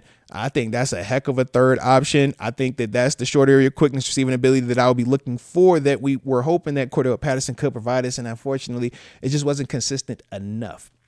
But to me, if I was gonna run it back with Najee, Jaylen, Devin Neal, man, I think he's a heck of a player, man. And I was just surprised because it was Kansas. Wasn't expecting it for Kansas, man. Wasn't expecting it. But those are the guys that I've checked out thus far. I'm still gonna add more names to that list because, yeah, until we know what we're doing with Najee, all these running backs are highly valuable to us. And if Najee were to leave in free agency and we don't replace him in free agency, these are some of those guys we're going to have to pick up. One, maybe two of these type of dudes, man. So, like I said, man, we definitely want to make sure we're in tune with those guys, all right? But let me get ready. Hit up the homie real quick, man. All right. And like I said, man, if y'all was digging the convo about these running backs, man, make sure you hit that like button one time for the culture and subscribe if you are new to the channel. Get ready to call up T. G real quick, man. Alrighty. All right.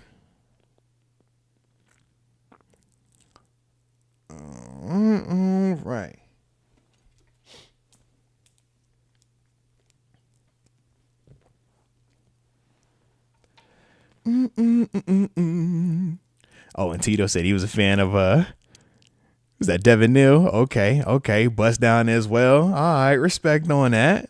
I like it. Now, Phil's Mania asked about J.K. Dobbins and Jalen Warren. Man, if J.K. could stay healthy, that's my only issue with J.K., man. He just teased me because I feel like he could be nice, but every time he about to be nice, he get hurt. It's always the super long hurt varieties. All right, let's see if the homie gonna answer too, man, because I did tell him 5 minutes just to call him in like 2 minutes. You know how that go.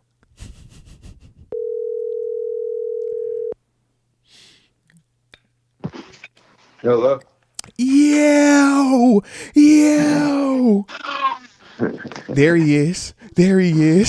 All righty. Just in case y'all forgot, just in case y'all did not know, let me educate you real quick, because I'm on the line right now with that Pittsburgh Steelers alumni. Oh, man. I'm talking about the West Virginia Mountaineer, that place where when he was there, they said it's almost heaven. That place. I mean, he was my locker mate, but he's one half of the locker mates as well. I'm talking about that guy that's currently the defensive coordinator. That's like a big boy coaching spot. Defensive coordinator. He ain't no position. He coordinating. All right. He got the sticks. Norfolk State University football team. None other than Terence Garvin, a.k.a. TG. Oh, my God. Oh, the green and the gold. Behold it. Oh, behold the green and the gold. Lord. You know they be going crazy for you, dog. You know they go crazy for you, TG. Hey, look. And that's on a Wednesday, bro. On a Wednesday. Come on, man.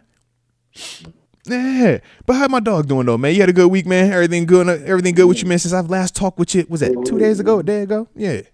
2 days ago? Yeah, it worked. You know how it is, man. Hey, no, facts, man. Yeah. How the squad looking, though, man? Y'all building up a tight unit over there, though, right? Every time I see you post something on the ground, I'm like, yo, you made me want to go live for something. I'm about to go run a sprint, bro. Yeah. Trying to get strong, man. Trying to just get ready to compete. You know? There it is. All right. Active every day, man. Hey. Active every day. Come on, man. You either get better or you get worse. Up, right?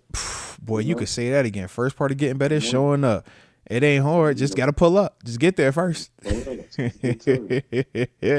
I like that, man. I like that. Well, shoot, man. I'm going to be respectful of your time then. Let's get to it because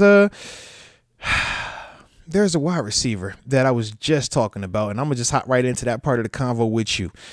What's up with Deebo Samuel, bro? A year ago, he was the B side of what we were focused on. We were looking at Brandon Ayuk. That was the talk of the town. He took us all the way up to the week of week 1 just to turn back to San Fran. Now we fast forward a year later. It's looking like Deebo's back, disgruntled, ready to move on. And of course, his name is linked to the Pittsburgh Steelers. And of course, his camp are interested in the Steelers as well. So what's your thoughts on this here Deebo Samuels, and should the Steelers have any type of interest or intrigue in him, man? I'll be real. I think Deebo would be a great Steeler. He'd be that piece that's you could throw the now ball to. Mm-hmm. You know, he feed off the run game, so you can just throw it to him right now. He's a playmaker. He's a playmaker. He can throw a lot for you. I think that's a good player. Obviously, I think heck of a player, bro. Yeah, I think he'd be a good Steeler. I think he's alive. You know, respectfully though. No. When you say a lot, can we just get a little clarification? Are you referring to the dollar amount being a lot, or everything that comes with him being a lot? I think everything about the Deebo is thing. Just in the sense of. I love when you try to be respectable about it. Yeah, just in the sense of, it's like it's a ride. Like he's one of the guys like him with a GP like that could be a lot. Hey, we in for it. Yeah. Dog say they both here at the same time, like together. So it's kind of like it's kind of like you draft one. I think they more looking to draft one. Okay. I think you draft one and you build one how you in your culture, like kind of similar to what GP's getting. Like GP's in the culture, like he don't go too far. he knows a little bit of he knows what he can. Ball. He knows what he can get away with and what he can't get away with. I would agree. To be honest, GP don't get in trouble. Nah, Like GP just he do young just stuff. wild. Like, Yeah. yeah, he do. Like it's not like he's off the field like doing wild stuff. Like that's not his. He's just per se wild, like on the field or wild, like he's just emotional. Whereas Debo, whereas with Debo, how would you describe his temperament? I think it's emotional. So I think you got a lot of emotion in there. Yeah. I think you got to get these guys the ball. I would agree. And I definitely would agree with that. I think that puts a little bit of not pressure on the quarterback. I mean, we've seen that though. Like quarterbacks have talked about that. Like, yeah. I think it adds that, but I think you want that. I think you're looking for a guy. I think they'll draft a guy though. I think you go in the draft and go get your guy that you're looking for. Now, when you say go in the draft and get that guy though, I do question what that looks like in the room though. If we're going to get this dog type of guy, right, out the draft, now you bringing him in here. We know that's new money. You the new guy. Yeah. How does GP look at that? Whereas I think with Debo, because it is the big dog, I think that it forces GP to naturally kind of be like, all right, I'm not about to be having issues with you because, yeah, you are who you are. Whereas if this is a younger player and he's supposed to be coming in here and being that dog type or being the guy, I just think that, yeah, that could cause a little tension. Don't you think? Are you not worried about that? I just don't think we get that. Okay.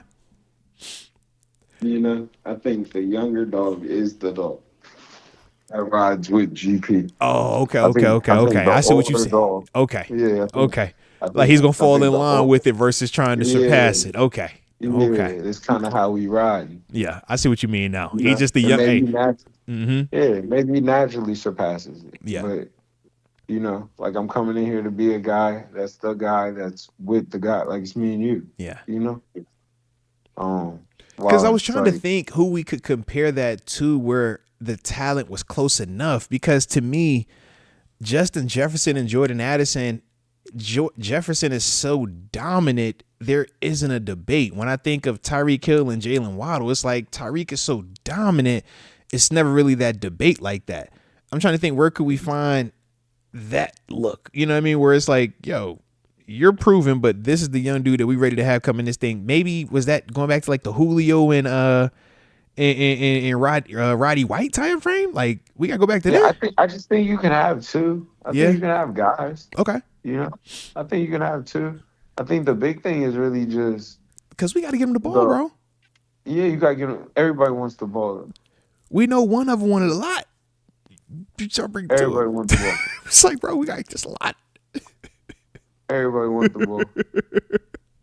And at that position, they express themselves loudly at times, man. Everybody wants the ball, man. Like that's just how that is. Yeah. And it's kind of like it is what it is. Like everybody wants the ball. Respect. So it's like, it's the receiver room. No, and I'm with you on it. But that's why I think we do. I think specifically in that room, we're more cognizant of how that meshes with the other. Whereas if we're talking O-line, we don't care about that. We're like, bro, you're good. He fits. Bring him. You play defense, you fit. Bring him. Like I don't care how you might. It's like, yo, you fit here. Let's play. We do got to worry about some of that temperament stuff though with the wide receivers because, like you said, man, those dudes are very passionate about their craft. They wear their emotions on their sleeves typically. So yeah. All right, okay. I like how you starting this thing off though, TG. All right, a nice respectful. Yeah, just he a lot. It was real respectful of you, man. I see how you did that right. I like how you worded it. All right, I'm learning from you. He's a lot. I think it's a lot. He's just a lot. All right, he's a lot. All right. Well, speaking of a lot. Ron. You heard of Ron, right? I know you know Ron. Come on, man. Yeah. Well, looks like he's available. Looks like there's some interest. Looks like at least one person on the active 53 is not interested back. But yeah. So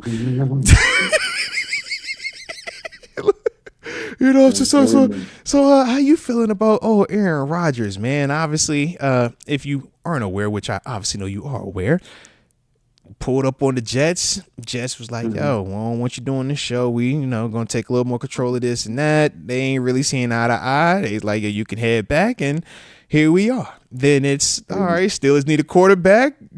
Aaron Rodgers, would you be interested? And Rodgers in his camp is like, of course I'd be interested to come to Pittsburgh. And now we're the one of the top odds-on favorites for Rodgers to sign here to find a way to be here next year. So, what's up with Justin Fields? Talk to me. What are you asking? What are you asking? Let's do this then. I want you to do this. Let's do this. Go ahead. How do you bring Justin back? What you mean? Like, how do you bring him back? Like, I just think that's the guy. Who? Rodgers? I think Justin is the guy. Oh, okay. I see what you mean. You know what I mean? So this is my only concern. As this continues to go and it gets louder, more and more time is surpassing, and I still, to this day, have not heard the Steelers ever commit to Justin Fields as QB1, bro. I feel that. When Russ was hurt, when Russ was hurt, when Russ first signed here. Remember when Russ got here, we were saying, man, it's a competition, him versus Kenny Pickett. Nothing is promised, nothing is given to you. Everybody was on record with that. We moved on from Kenny, and that messaging kind of shifted, did it not? It never went back to, hey, nothing is given, nothing, open competition. It was, we're seeing the Russ propaganda from the organization, team photos, like it was clear cut. That's QB1. All throughout training camp, Russ is hurt. We're seeing Fields play well. Heck, man, you were down there watching Fields play well, preseason games, etc. Not once did they even change it on the depth chart to say Fields was QB1. First 6 games, as well as he played, and as all of us were talking about, not once did they ever say, yo, that's our guy. Even down them last 5 games where it was up and down, and if you wanted to make an excuse to take a quarterback out, you could have during that span. Once again, they never committed to him. So I'm just questioning right now. I'm like, how do y'all truly feel about Justin Fields, man? Because if I'm just looking at the info, it doesn't look like y'all truly believe in this dude.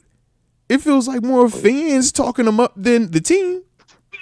Does. And that's what makes me concerned, because y'all see every rep, y'all see the practices, y'all I'm like, what is going on? I just feel like they're quiet. Yeah. Completely. I just feel like they're completely quiet. So I don't think they're saying yes or no.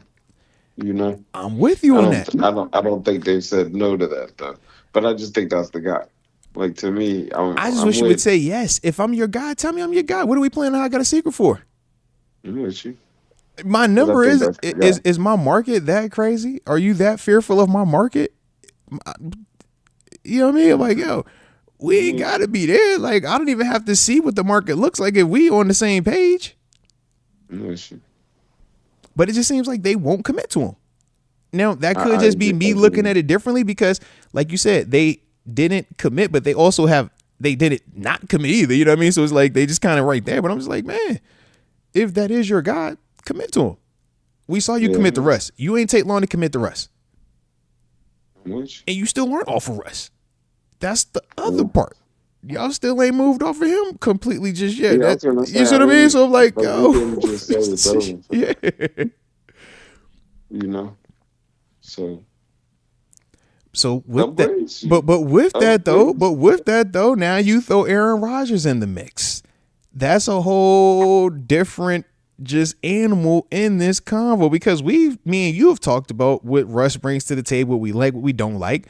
We talked about what Fields brings to the table, what we like about him, what we don't like. We ain't done that about Rodgers though. How you feeling about him, just as a quarterback? We love Aaron Rodgers on.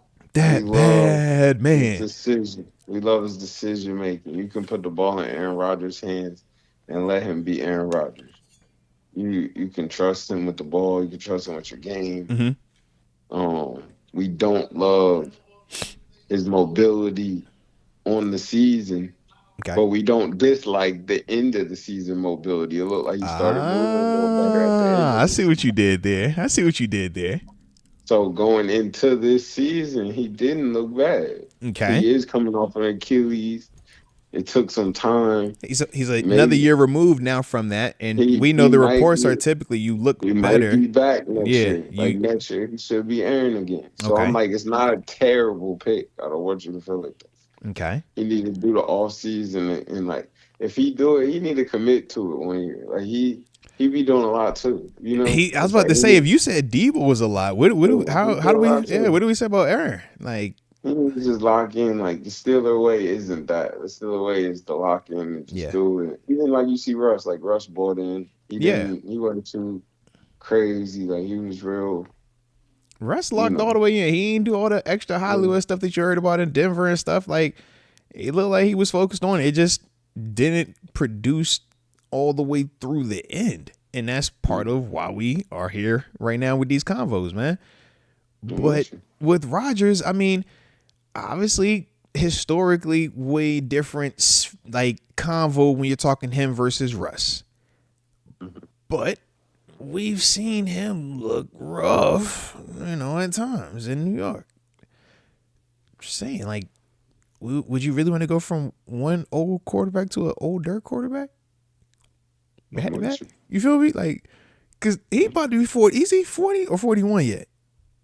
He got to be up there, right? Is he 40? He's either 40 or 41. Yeah. Because Russ, what, 35? Yeah. You see what I'm like, bro, them numbers is starting to add up, man. But it is Rodgers, though. And I do remember how he finished the season. I'm with you. It did look a lot better especially when he was trying to get them records. When he was trying to get all right, I need my 500th career this. I need my this. It was like, yo. He started throwing that thing. He looked good. I ain't know if it was fool's gold, though, bro. I say no if it was fool's gold, man. You know that thing, it looks sparkly, but then you get up on you like, hold on, bro. That ain't that no more. I just ain't know. You not worried about that a little bit? I think he looked good. Oh, man. I'm with you. I thought he looked good. I'm scared of it, man. I'm scared of it. I thought he looked pretty good. All right, TG, can he do the McAfee show if he joined the squad? I think he can do that. The Jets said no to that. Aaron Glenn said no, you can't do that. Mm-hmm. That was one of his things. I ain't know how you felt about that. I think that's okay. Okay. I think he'll be okay. I think the Steelers do that. Emmanuel Sanders had a show. Man, but bro, we talking about a live. You on with McAfee every week, and you talking. Like, he ain't doing too much. He do enough though. It don't be just quiet. It's been loud ever since he's been on that show. Even going back to Green Bay. It don't be loud though. Man, it be loud. It be quiet at times, but it be loud at times too. For a quarterback, man, that's loud, bro. That's loud. Mm-hmm. But shout out to Rodgers though, bro. I mean, the talent is there, and that's the big reason why we even having a convo about him. It's like, man, his talent is still very much talented. It just ain't what it was when he was, absolutely just torching everybody out this joint, man. But we definitely see the skills though with him, man. So interesting, man. We will obviously see how this thing continues to go. There was another quarterback though that I did want to briefly hit on with you as we continue to follow along with his development. All right, he's out there on the West Coast. I know you like them West Coast players and stuff like that. You heard of Matthew Stafford? I heard of Matthew Stafford. You heard of him? Now is that in the mix? They not officially to us, but they're flirting with him also potentially being one of those guys. I think they were saying they could see the scenario where I guess his brother-in-law is now with the Giants in a coaching position.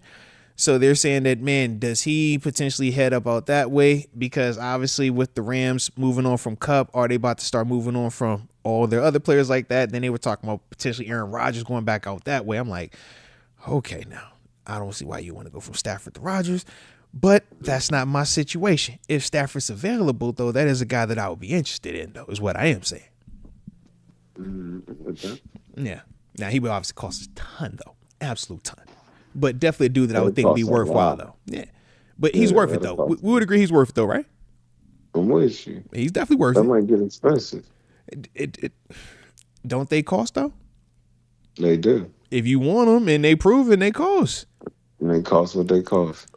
the alternative is you keep swinging in the draft, right? Or you keep trying to find that, can I get you for cheap and you gonna over deliver? I just think Justin Fields is the guy. Like, I I think mean, the whole convo, I think Justin Fields is the guy, okay.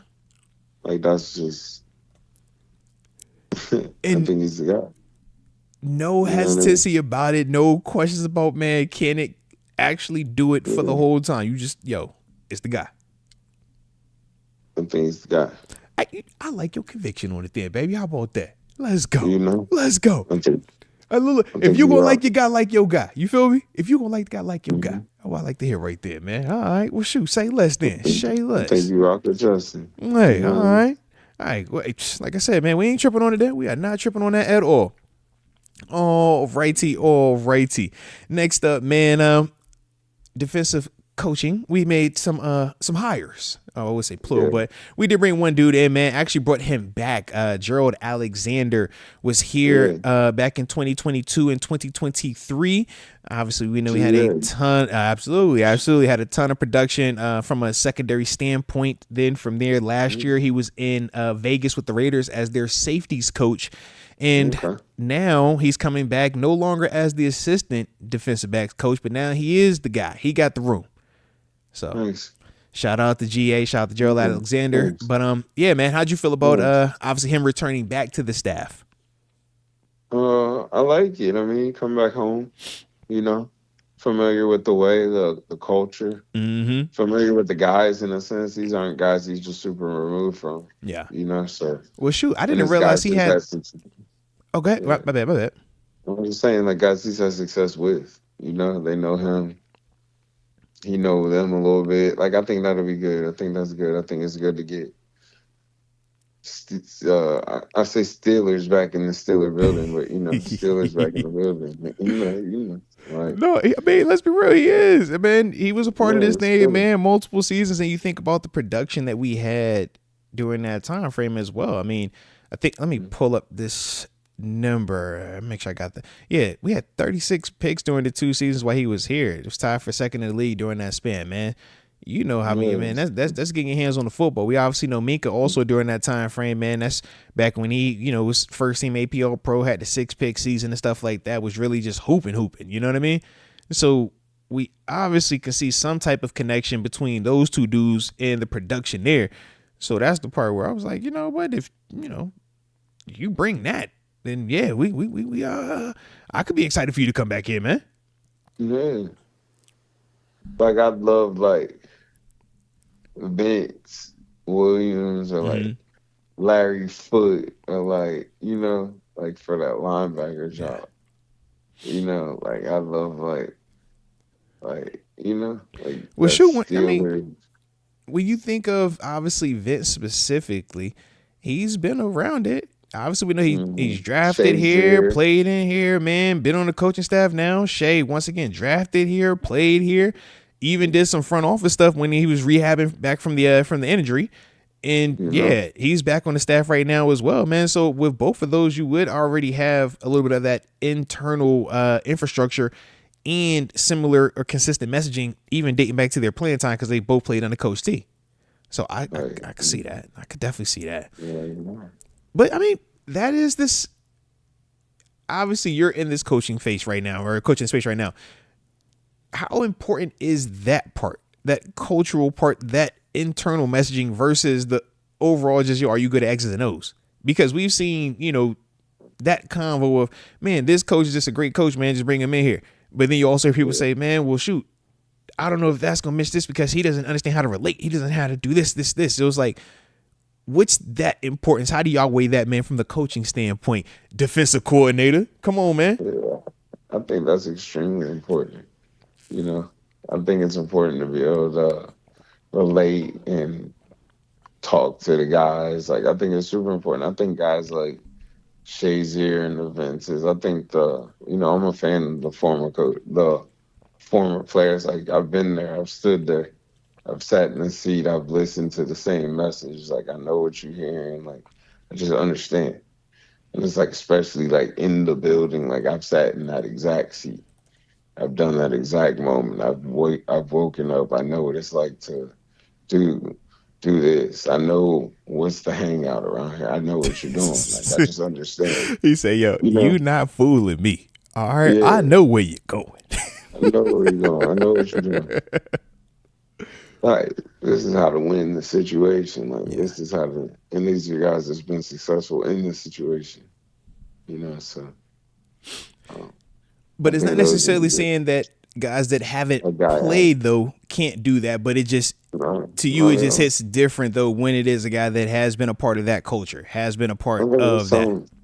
I think it's like, in the sense, like, man, I felt that block before. Like, I know how he's gonna actually really attack you. Yeah. Like, do this. Yeah. Like, look for this. You know this is coming here. Like, They say that's the yeah, little stuff. That's that minutia little that Coach T talk about. Look, I know you got the force, but let me tell you how this is about to happen. All right, if you come up here and ran up here and stand like this, he's gonna kill you, baby. All right, trust me, I can tell you. You gotta do this. Absolutely, gotta do this, man. I like that right there. All right, but man, shout out to you being one of them coaches, then, huh? Hey, you for certain one of them dudes then. I like it. I like it. Let's get it, man. Y'all hit that like button too if y'all vibing out with the homie TG, rocking out with us for a little while tonight, man. On a Wednesday too, bro. I like how you be pulling up, man. All right. Shout out to you. Just shout out to the homie, all right? Man, appreciate you. Yeah. All right. Now, correct me if I'm wrong, but last time the Steelers played off of the North American continent, you were out there, correct? That's Minnesota game. Adrian Peterson, you out there? Yeah. That's what I thought. That's what I thought. I about to say. I seen when amazing happened. I seen the road.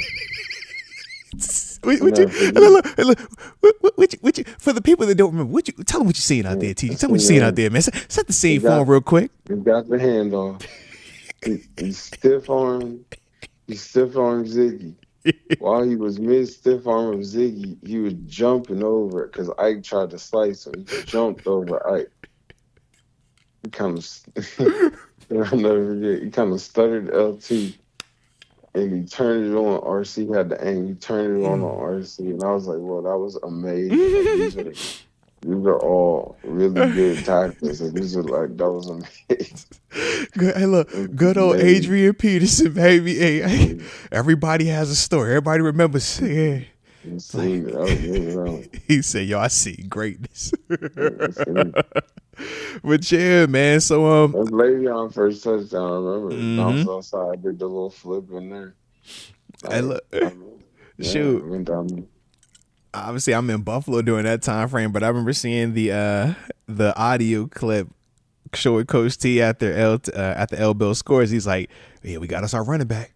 Got us our running back now." I'm like, "Boy, did you ever?" This dude was crazy cooking folk, man. That's what Le'Veon was still a little chunky. Yeah, those big Le'Veon, heck yeah. Yeah. But like L Bell had ran for. I remember senior year, like everybody was getting started. And L Bell was on Michigan State. He had that 300-yard game. He got jumping over people. Like, it was this big back jumping over people. Yeah. Like he was the big back. So with the sleeve on. Yep. Yeah. Him losing all that weight in the league, like turning into more of a 50. Like he was the big back. Yeah. Yeah. And you still knew he could run you over too. That was the other part that made L Bill crazy. Heck yeah. That's what he was. He'll run you over. I was an L Bill fan. I like L Bill. But with that being the case, though, man, so I'm glad we got a chance to go down memory lane like that, man, because obviously that was the last time that we were, abroad playing football. Now, 2025 season, man, we know we're going to be going back on the road, across the pond, hitting up Ireland, going to good old Croker Park. All right. 2025, man, Steelers playing in Ireland. How you feeling about this potential? We don't know who we playing against, but just the thought of, man, the team going back out the country, man, to play a game like that, man. Cool. I think it's crazy. That's a crazy place. Like, what? So what you mean? Because when I've played international, we was just going to Toronto. It was like, yo, we at the border, but we was already going to Toronto. This is like what you did when y'all went across the pond. You went to London. I'm like, bro, like Ireland, London. Oh, that seems the same to me right now. I'm like, bro, that's far. a game that's far, bro. So help me. What was that like, bro? I went to London twice. Like London, Who'd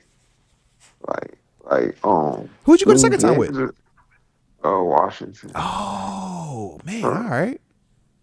so those games are like they're cool, but they're like every fan just has a jersey. Mm-hmm. It's not like you got fans like you see like Minnesota jerseys, you see like Seattle, They're a Detroit. fan of big names. Yeah. Yeah, no, it's just like I got one jersey. Like, Oh, I see. Yeah. But so when you like I say don't one have like, jersey, when I say big name, I'm saying because that's the guy that you're gonna yeah, go buy at like the Foot yeah. Locker finish No, line. Like, yeah, you buying that's whatever what jersey. Yeah. I got a jersey. Yeah. You know, so it's like it's kind of. I don't know, Steeler Nation travels. It's crazy how they travel, but I just they What Steeler like Nation? Did you feel Steelers like when the game was in London versus the Vikings? Or was that still like, because I know, like I said, man, a little bit. every time we play But international, it's like a weird crowd. Like how you're saying, it's not. it's like a weird crowd. Yeah. It's like just it's like an international game. Like it feels Yeah. like we're just out here hooping. Swear. You like, they clap for everything. Anything good happens, they happy, bro. We're just out here hooping. You like, bro, we just got scored on. What you doing? Yeah. Don't see sport. Yeah, that's real life, bro. That's real like, life. We're just cheering. We just want to see excitement. Yeah. Yeah. So it's all right. It's cool. Yeah. I hope they don't take a game that would be a dope home field game. So we were looking at potential matchups, and it's kind of down, I think, into like 2 to 3 different teams. I think Seattle, Green Bay, and Buffalo, maybe, I think are the 3 that made like. Buffalo. I hope Buffalo stay here. Well, so that's part of the argument, at least from my side, because it's like, bro, that's the quick game. Like, why you don't move that? But if you're trying to go just big marquee names, obviously that's the MVP. So you could take Buffalo and Pittsburgh over there. Bay. I think Green Bay is loud. They're historic. Yeah, they're a historic franchise. Yeah. I think you take stuff like that over there. You're historic. Like, I think Green Bay is good. I think because like Seattle, I don't know if like Seattle is enough. I think that's like a weird one. Yeah, I think Dallas is great. Like things like that. Yeah. Yeah, like the Blue Bloods per se. I'm with you, like, because you need teams that just branding wise, the casual person knows. Yeah. Justin Jefferson's everywhere. Yeah, and that's why Minnesota goes. It's like, yo, everybody knows that dude. Absolutely. Tyreek, Miami. Yeah. Yep. Absolutely. Yeah. It's like that's just how it goes. And look, they're forcing the Jaguars on everybody internationally. So you're just gonna just naturally like them because you just keep seeing them. But you see what it is, bro. I already peep it. Already peep game. Yeah. Like the Jags are going over. Yeah, y'all going twice. All right. Just no ifs, ands, or buts. Y'all know y'all got back-to-back weeks. Now, talk to me a little bit though, man. When you did play in those games out there, what was that travel like for you though, man? Was it like you enjoyed yourself? Travel was the hard part. Okay. Like, so I remember we went out there. I went out there both ways. So I went out there as the whole week, and I went out there as the 3-day. Hold on. You said y'all did a 3-day to London? So you know, there's like 2 ways to go out there. You can go out there leave right before it, like the 3-day, or you can leave like as soon as the game is that Sunday game, and then like go out there for like the whole week is what you're saying. Yeah. Like Monday, that type vibe. Okay. And it's the team that goes out there for like the 3 days that always wins too. Say that again? It's the team that goes out there for like 3 days that always wins. Huh.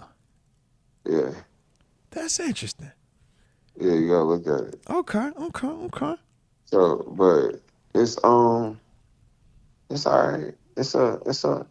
It's tough. Like it's a time change. It's everything. It's your phone. It's your being away. Oh, I forgot all about the phone part. Yeah. Yeah. All the little stuff. It's everything. Yeah. All the little stuff. I could dig that. I could definitely dig that. Sure. It's different. So, you're going out there to do business, but I don't know. Yeah. It's cool. You almost feel like, man, I wish we could have did this at home. But it's good. It's good for you. They It's good say, for the yo, league. we could have just stayed here to do this one, man. Just I stay get here. why we doing it, but we could low key. That's how I Like, would feel. And that was like I said, without the flight, y'all got the long flight on top of it, bruh. yeah, Yeah. like the flight's tough. I remember being hurt. It's hurt. Hey, look. Hurt. So I know you lost one of the games, so that flight back absolutely sucked. But tell me about the other one. Did you at least win that Washington one? Yeah, we won in Washington. All We right, beat respect. Cincinnati. There we go. There we go. Jeez. My dog. My dog. But Oh, you like, know, like them just be far. That's a far trip. It's yeah. far. That's what Like I'm I saying. know how they always. I be always reading like that. Like the NFL is gonna get a team in overseas. Like I don't see how you it's do like it. I don't see how you do it. Unless you're building in like mandatory bye weeks for every team that has to play out there. Because you Yeah, think it's nobody tough, comes back and plays that following week. You play an international game, you getting that next week off, bro. you see it. Yes, I would So say I it's don't. like, Yeah. and then it's like the guys that have to stay over there. Mm-hmm. You know, that's just it's a lot. Nah, respect on it there. Respect. All right. Man, let me see. Before we get up out of here. Okay, make sure I got all my. Okay. Actually, I think we are caught up for tonight. I like it. What you got on your end, man? Anything before we get up out of here, man? About to say, because I know we get close to that 10 o'clock time frame, partner. Nah. I like it. And look, I was like, bro, you know we did we just rapped for what an hour the other day. He gave me another, you know what I'm saying? I'm like, hey, bro, what you got? You ain't got it, I ain't got it, but we ain't tripping. Play, you dig what I'm saying? Let's get it. Hey, well, you Matt already? Patricia to Ohio State. Hey, yo, what? It's turning into that. It's the league. They about to run. That's Man, the league down there. They about to go down. Like it's people. You gonna see it. I see a lot of people. I just see it. It's a movement. well, shoot, you That's just the seeing league. well, hold on, because I'm trying to think, man. No. Chip Kelly just came up from Ohio State. Chip Kelly just pulled He up. just, but he did essentially the same from thing, Ohio though. State. He did the same thing. He was like, yo, I'm gonna go. Ohio I'm gonna. State's a mini league. You Ohio see it, State's yeah. Let me like- take a year like here. nice. He do it. Bama was like that with Yeah, Saban. When Saban was down there, man, I remember Doug Marrone. He was my head coach in Buffalo. He went down there to get his credit back up before hopping back He went on, to bro. get right. Yeah. A lot of people pop back up. Yeah. Sorry. Facts. Like people go pull up. Facts. Let me run the offense. Let me put up my 40. Hey, look, let me get the stick. Show y'all still nice with it. Yeah. Let me get all this. Let's Get the receiver that run 96. The power back. The line. You know. Let me see what I can do with all. I like receiver. Hey, look, and you know Everything you got gonna get a Heisman recruit. here. You know you getting the recruits you want because you coming in as the lead guy. Yeah, that's former NFL got guy. this in here. Come on, I don't man. even gotta go get this. I got something in here. Hey, look, you trying to go to the league, right? You trying to go to the league? Come play for me. Come on, bro. You know what it is. You know I Clark got walked you. into a Heisman candidate. You know I got You you. got a Heisman receiver. I'm like, go get right. Bounce off. So you know, I love it. Let's get it, man. Let's get it. We'll shoot my dog. You know we're going to spin the block next week. Get after it like how we always do. But you know I appreciate you rocking with me. You already know that, baby. Let's get it. Shout out to Coach Garvin. Peace, my dog. Alrighty. If y'all was digging the homie TG, make sure you hit that like button one time for the culture and subscribe if you are new to the channel. Alrighty. Get a sip of this here water too. What? Lord, I'm gonna let it dry. X Concepts, absolutely not. He says AB as assistant wide receivers coach. No, gotta let my dog he's in a good spot right now. He's just killing it on social media. Let him just stay on social media. Let him do his thing. Yeah, let him chill for a little bit. Let him chill.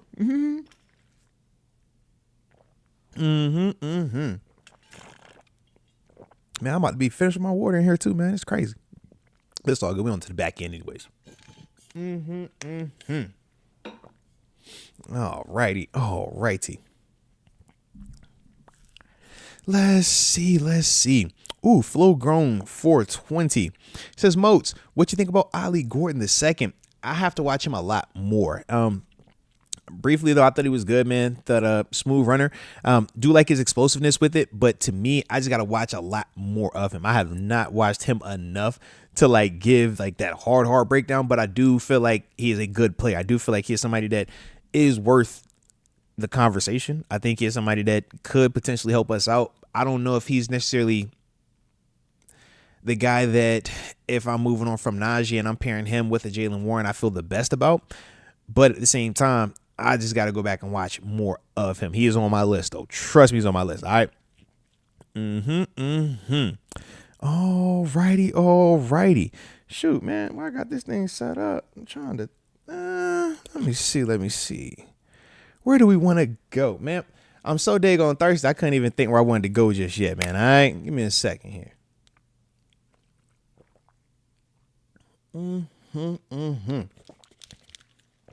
All right. Whew. That was way better. Sometimes you just need something to drink. A little parched. All right. I don't like being parched. Alrighty. Let me see what we want to do real quick, man. On the back end. Oh, you know what? I know what we'll do. We was talking about a quarterback today, weren't we? Y'all know me in the comment section. We was talking about, was it Aaron Rodgers, Ron? Open these phone lines up.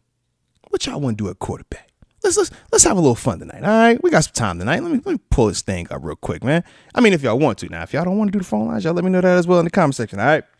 But if y'all trying to have a little talk tonight, you know what I'm saying, man? Let's get after it for a little bit before we get up out of here on the late night, all right? You already know the digits to dial, 412-346-6955, man. Let's talk a little bit. Man. Let's see what the gang got for me tonight, man. All right. Let's do this real quick. Real quick tonight. Let's see. Make sure I got everything up and activated. But yeah, man, let's have a little convo, all right? Phone lines are open. 412-346-6955. Let me know how you feeling, man. Which quarterback you rolling with, man? That's the convo that we've been on. And does Aaron Rodgers intrigue you in terms of potentially trading for that man, all right? But I want you in on that convo when you get a chance. You already know. Alrighty. Make sure I got everything. Okay. And we shall see. Now, I give you a couple minutes on that thing. If we don't get nobody to call him, man, we'll go ahead and hit it for the night. I ain't tripping either. But yeah, man, let's see what the vibes are tonight. Let's see if anybody got action tonight, man. Anybody trying to tap in tonight. Hey, X-Cosm says, yo, Tyler, if I can get through, I'm saying it. Hey, listen, man, I think I got everything up and active and good to go. 412-346-6955 are the digits to dial. David Decker said, yo, we still phoneless right now, man. Nah, you don't want to be phoneless, bro. You can't be like that. That's bad for business, baby. Definitely bad for business. But trust me, man, don't need that out there in these streets.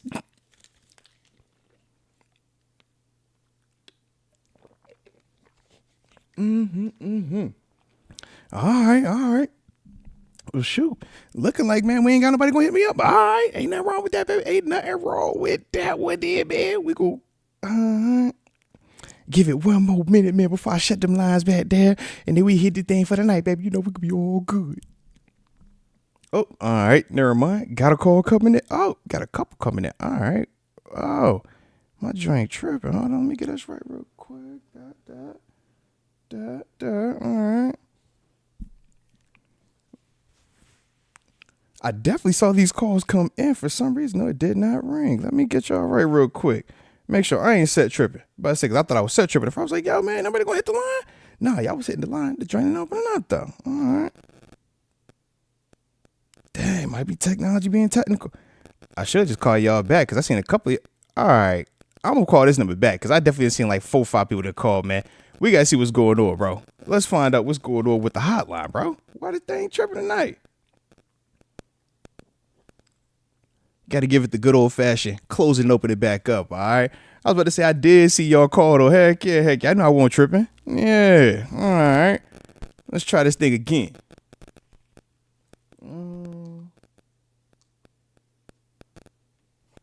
Righty. All right. So let's try this one more time. 412-346-6955. Yeah, Mike Could. I thought all right, man. Guess why we going to voicemail on y'all? All right.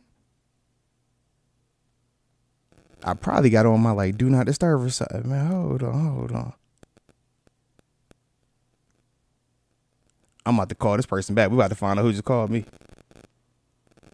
We for so about to find out. We about to find out. Talk to me who I'm on the hotline with, man. I see you just called my number. Who this is right here? I'm calling you back. What's up, man? It's Justin Gordon. Hey, there he is. Shout out to Justin Gordon, man. What's the word with you, baby? What's going on, man? Chilling on the sticks tonight. Man, let's get it. Let's get it. I like that right there. I was over here trying to figure out why my technology was being all not cooperative, man. But shout out to you though, Justin, man. So let's tap in real quick, baby. Obviously I was over here talking some of these quarterbacks, Fields, Russ, but now we got a new guy in the mix, Aaron Rodgers. How you feeling? Is he somebody that, think is worthwhile? Or you got other options at quarterback? Man, what you feeling on, man? I got full Deshaun Elliott energy on that. Let's not even entertain Aaron Rodgers. Let's go ahead and dismiss that right now. All right. I believe the best option for quarterback is already in the building. We have the best two guys in the building. You said best two guys. You said best two guys, correct? Yes. Okay. If I can put on my GM hat real quick, all right, I think I could fix the whole organization. All right, let's talk then. Let's talk. Give it to me. Okay, I'm on my con, and I'm pulling up to the facility in all black. I got the black hoodie, black Dickies. Okay. And I got my Supreme all black Air Force Ones on. Gang. I like it. I'm pulling up to the building. I'm going straight to the DC's office. Mr. Terrell Austin. I'm kicking in the door. And I'm saying 300 yards rushing allowed to the Ratbirds. Can't have it. You don't survive that, my brother. Can't have it. You don't survive that. You up out of here. Yo, talk your talk. Talk your talk, Justin. Talk your talk. I'm picking up his phone off his desk before he's done cleaning out, and I'm calling AP. AP, the Raiders didn't know what to do with you. I'm going to unleash you on the entire league. Okay? I got a stipulation for you, though. All right. I'm hiring 2 linebacker coaches that's on the staff. Automatically, you just got to deal with it. I'm calling up Peasy. Peasy coming in, and Debo coming with him. We need to bring that Steelers defense back. That would never happen with them guys in the building. 300 yards to the Ratbirds, can't have that. Can't happen, bro. You know that. And like you said, some of this attitude, man, and all 3 of them dudes, specifically when you're bringing up Debo and Peasy, have attitude, but AP, man, Antonio Pierce, man, that's a dog, man. Big dog when he played, and then obviously you see the toughness that he coaches with as well. But I like it. Exactly. Okay.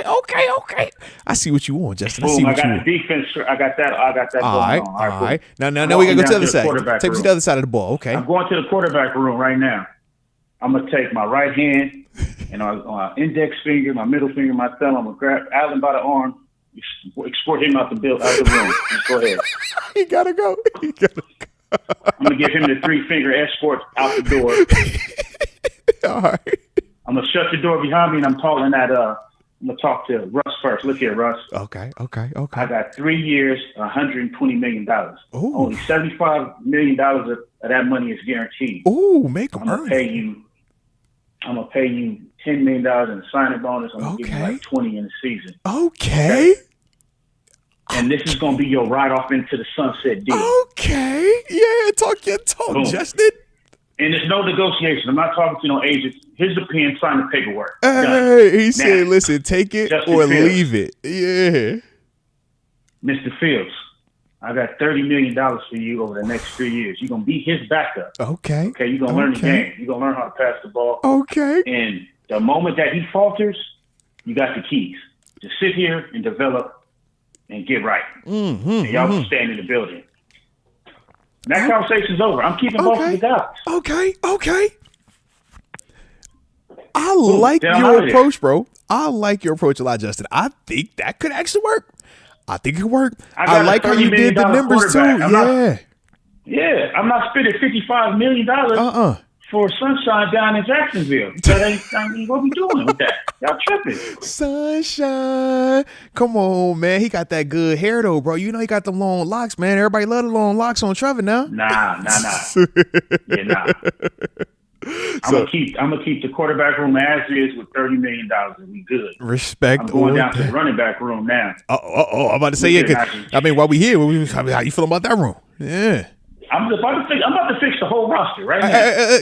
Talk your talk, Justin. Talk your talk. Look, and then I'm going into the running back room. 84, just you getting that same 3-finger pin speaking to the door. Get out of here. You're done. Get that out of here.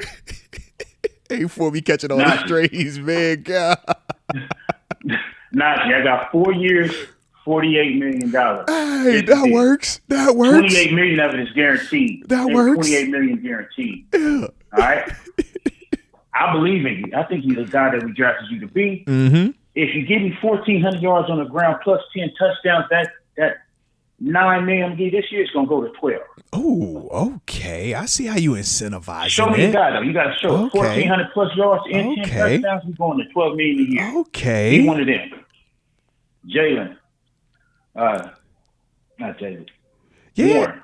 Yeah, Warren. Jalen Warren. Yeah. Yeah. Let's look here, man. I got like 3 and some change for you. Hey, you know that's you more. You really got no choice. So I was about to say that's more than what his option is right now, man. You really got no choice. Yeah. Let's sign the paperwork.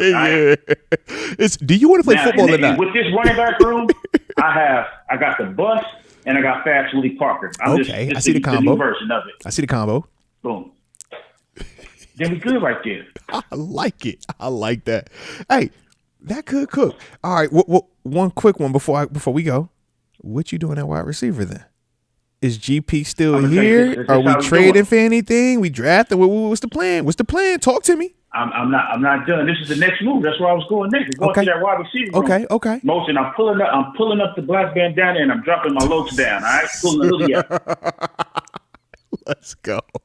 I'm gonna tell CA3 and Roman Wilson. Y'all go meet me. Go sit in my office real quick. Y'all go sit in my office real quick. All right, what you got? That door. Hey, GP, go stand in the corner real quick. Yeah. And I'm letting off, bro. I'm letting everybody have it. Everybody, then you're right. Boom, you get it. Get up out of here. Scotty Miller, blah, out of here. You gotta go. Mike Williams. You gotta go. Mike Williams, blah. Van Jefferson, I'm letting off. I'm sorry, my boy. I love you. You gotta go. While GP shaking and see, while you can see all the carnage going on, like, look here, I'm gonna walk up on you. Look here, man. Okay. Talk to me. You're going to get right. All that 15-yard penalty and not getting your feet down. Yeah. You're not doing none of that. Let's just get your head locked in. Yeah. Okay. You do what you're supposed to do.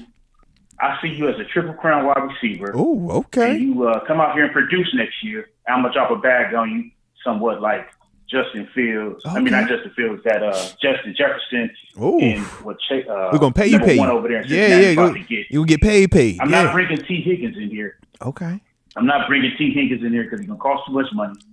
You know what I'm saying? And I'm gonna pay you next year, so I can't pay both of y'all. So I'm not gonna even entertain that. I'm gonna call the Rams. We're bringing in Cup. Debo, you can stay where you at. We don't need all that cute energy coming in. You don't want Debo? You don't want big muscle? I don't need you coming in here sashaying with your purse into the locker room, bro. We getting that energy up out of here. We're not doing that. We bring football. We need football players. Respect. And then we go into the draft, and I'm only making like 4 picks. I'm making like 4 picks in the draft. I'm coming with body types. I'm going to get A.J. Brown. Okay, big body receiver. DK Metcalf. Big body joint. Yeah. Speed. Okay. Yeah. Whoever that is. I don't really care. Whoever it is. Then I'm going to find my KC Hampton. Wherever he is. We need a big boy nose. All right, I'm about to say, don't forget my D-line now. Yeah. Yeah, no, I'm going to go get that KC Hampton type guy. I'm gonna go get me a DB, a real one. And I'm talking, when I say DB, I need 6. I would like 6'1" plus 205, 4 speed type. Okay, big athlete. Yeah. Yeah, and then I'm going to get Shiloh Sanders. I'm gonna go get him because we're gonna have that conversation with number 39, Mr. 39. Look here, you coming off of some of that because I ain't paying 18 for that. I'm not paying 18 for that. I'm sorry. Oh man, you went if you don't feel that way, then I'm gonna ship you, bro. Respect. I'm gonna get a second and. I'm gonna get a second and. I'm not paying 18 million for that, bro. I'm sorry. Okay. People be on Najee here for his production, but like this guy's getting 18 million. Come on, man. Let's be real. We love it, but respect. It's some kids in college is hungry, and I already like Shiloh. I think he needs to develop on the NFL level. Yeah, but I see him as a Steeler. Yeah, I'm gonna make 4 picks, and then I'm trading the rest of the draft picks away, and I don't know what the rules is for my scouting team, but I'm gonna double it. Because I'm gonna tell you, I need y'all to go high and low. We going every HBCU, we going every D2, D3, FCS school. Okay, we will never ever allow 300 yards rushing against us. Can't happen, bro. Can't happen.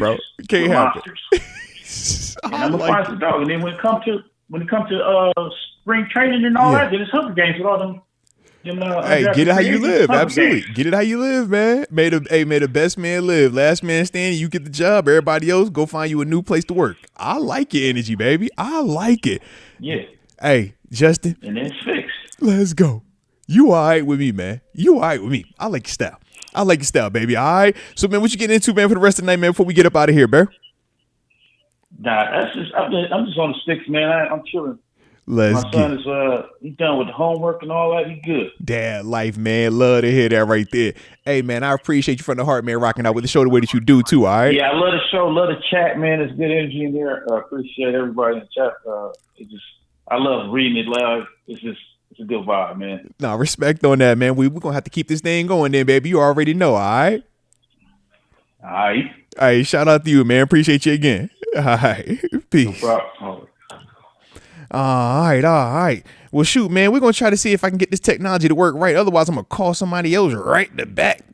You know, I ain't tripping on that player. All right, let me see if I can figure out what I have on my settings is keeping these calls from pulling up on us.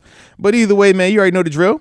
Digits to dial are 412-346-6955. Come on, baby. And if it doesn't answer, I'm just gonna call you right back. I promise, because I don't know why my drink's tripping. See, it's tripping right now. I'm seeing somebody. All right, y'all ready? I'm about to just randomly call, and I'm gonna go with this one. All right, I don't know who this is. Let's find out though. Don't you love the adventures? Let's have these adventures together. We're gonna find out who we calling. All right, sometimes you gotta call the people out. Just call them up. I don't know who I'm talking to. Just call them up. Why not? Call him. Hello? Talk to me, baby. I'm calling you. You called me. I couldn't figure out what was going on. So who I'm on the hotline with, baby? Mr. Moats, is this really you? Yeah, I think it is. Who do I have the pleasure to be on the line with is the real question. Oh my God. It's about time, damn it. This is AJ Martinez. Let's go. Shout out to Bro, AJ. my heart just sunk, dude. My heart to my gut, my brother. Go. Shout out to the man, the myth, the legend, the one and only AJ Martinez. Over 2 years, 5'5". Over 2 years. Man, it's been way too long. It's been way too long. And it's funny. I was looking, I said it was 2 numbers. And I was about to hit the other. I'm like, you know what? Let me just hit this one because it just called in, man. Shout out to you. First off, man, appreciate the way that you rock with the show, man. Don't nobody super chat the way that you be super chat, man. All right. So from the heart, your boy appreciate you. All right. But secondly, now that I got you on the line, man, let's talk. How you feeling about these quarterbacks, man? We got Rush, got Fields, and now it's Aaron Rodgers in the mix. What's your energy on these 3? AJ, talk to me, man. This is really you, right? 5'5"? Man, hey, look, as I'm looking at you, I'm looking at the supers, I'm looking at everybody going crazy talking about, bro, AJ to go, AJ freaking Martinez, AJ Bro, Martinez tuning at the perfect moment. I gotta say one thing. Come on, Shout baby. out to everybody in the chat, man. I love all you all, man. You guys are, oh man, I rely on you guys daily. Every single one of you in the damn chat, man. God bless you all. Love you all. God bless you, 5'5". No, but, man, appreciate you. Okay, here we. God bless Deke too, man. Shout out to the homie, man. I still watch his stuff, but yeah, I miss Deke. Shout out to the homie, man. Absolutely. But no, man. Quarterback wise, me and my bro, we like 3, but we need 2. Okay. And and 3's going to want some money. Mm-hmm. And 2 is almost the future of quarterbacking is the way it's looking across the board everywhere. Yeah. Every quarterback's got wheels to some degree. Yeah, very true. We just got to fine tune his accuracy, open the playbook up to him, and just cut him loose. I think. I mean, if he ends up with, I don't know, let's just say 25 touchdowns and 18 interceptions, that's good enough to get us to the second round of the playoffs, I think. You know what I mean? Well, our defense is going to be stout no matter what. TJ Watt's going to just put the fear of it is TJ we're talking about. Come on now. As always. It is TJ we talking about. He got to go back and get another depoy too, so he feeling good. Mm-hmm, mm-hmm. Oh yeah, definitely. But yeah, I think 2's the way to go just because of his wheels. I mean, we can figure out the passing, and they didn't open the playbook up to him much. Yeah, very true. I think we could do it, but we do need another receiver. I know for dang sure we need a receiver. I mean, how you feeling? Obviously, T. Higgins is one of them names that's been floated around in terms of free agency. How you feel about him? What's your energy on that one? I know he's a division foe. Well, what is the possibility of actually getting him though? I don't feel it. So I wish we can when he hits the market. We can. It's just you got to pay it. And that's the problem. Once it hits the open market, it essentially becomes a bidding war. And we don't know how he personally feels about us, so he might make us pay a little extra on top because of division, But he will be available. If you come out and you're saying, man, I'll pay you $30+ million, yes, T. Higgins will be here.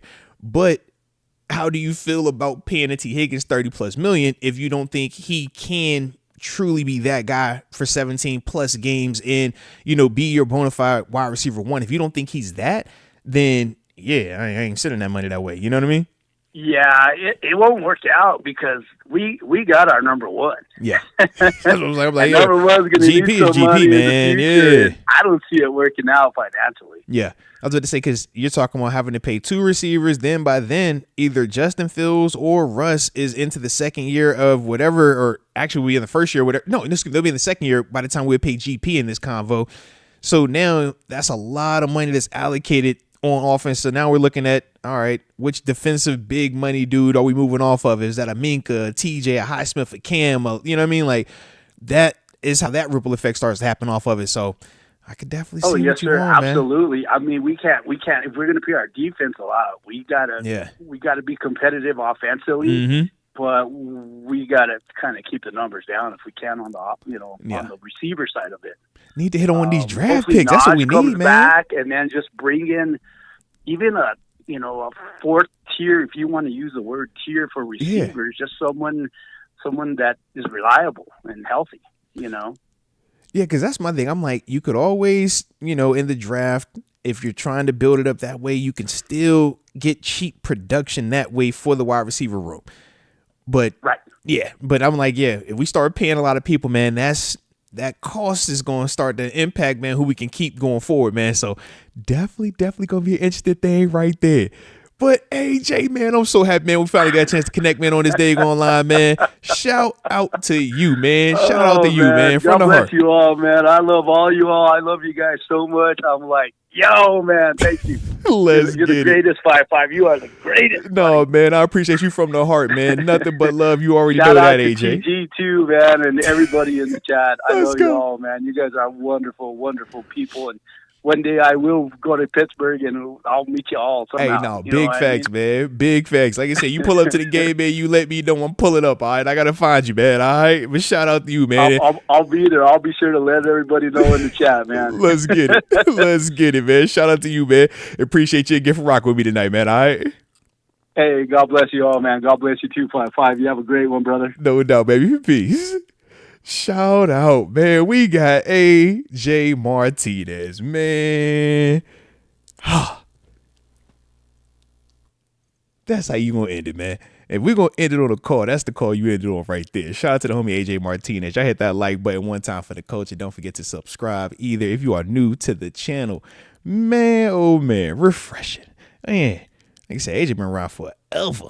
Like I one of them like A1, day one, long standing members, man, of the gang. All right. So shout out to AJ, man. But no, shout out to all of y'all, man. Obviously, Justin Gordon, man, taking some time, man, to jump on the call with me. AJ taking some time, man.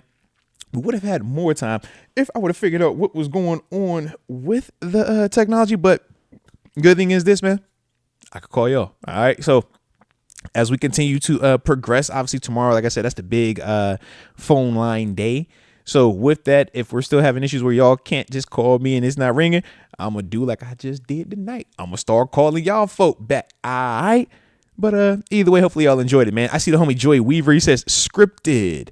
I don't know what that was in reference to. Not sure. But either way, Joey, shout out to you, man. You already know it's all love, man. It's always love. And yeah, shout out to Tito, man.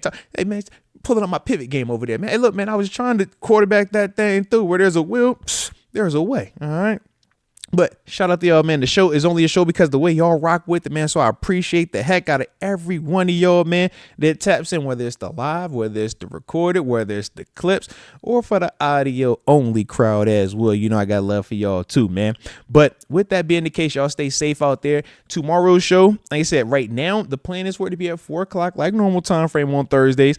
I'm going to get a heads up, though. Got some stuff taking place in the morning at the crib. If they done on time, then everything goes on time. If not, then I'll be pushing that thing back. All right. So just give y'all the heads up on that. But appreciate the heck out y'all, man. And you already know. Stay safe. And until next time, baby. Peace.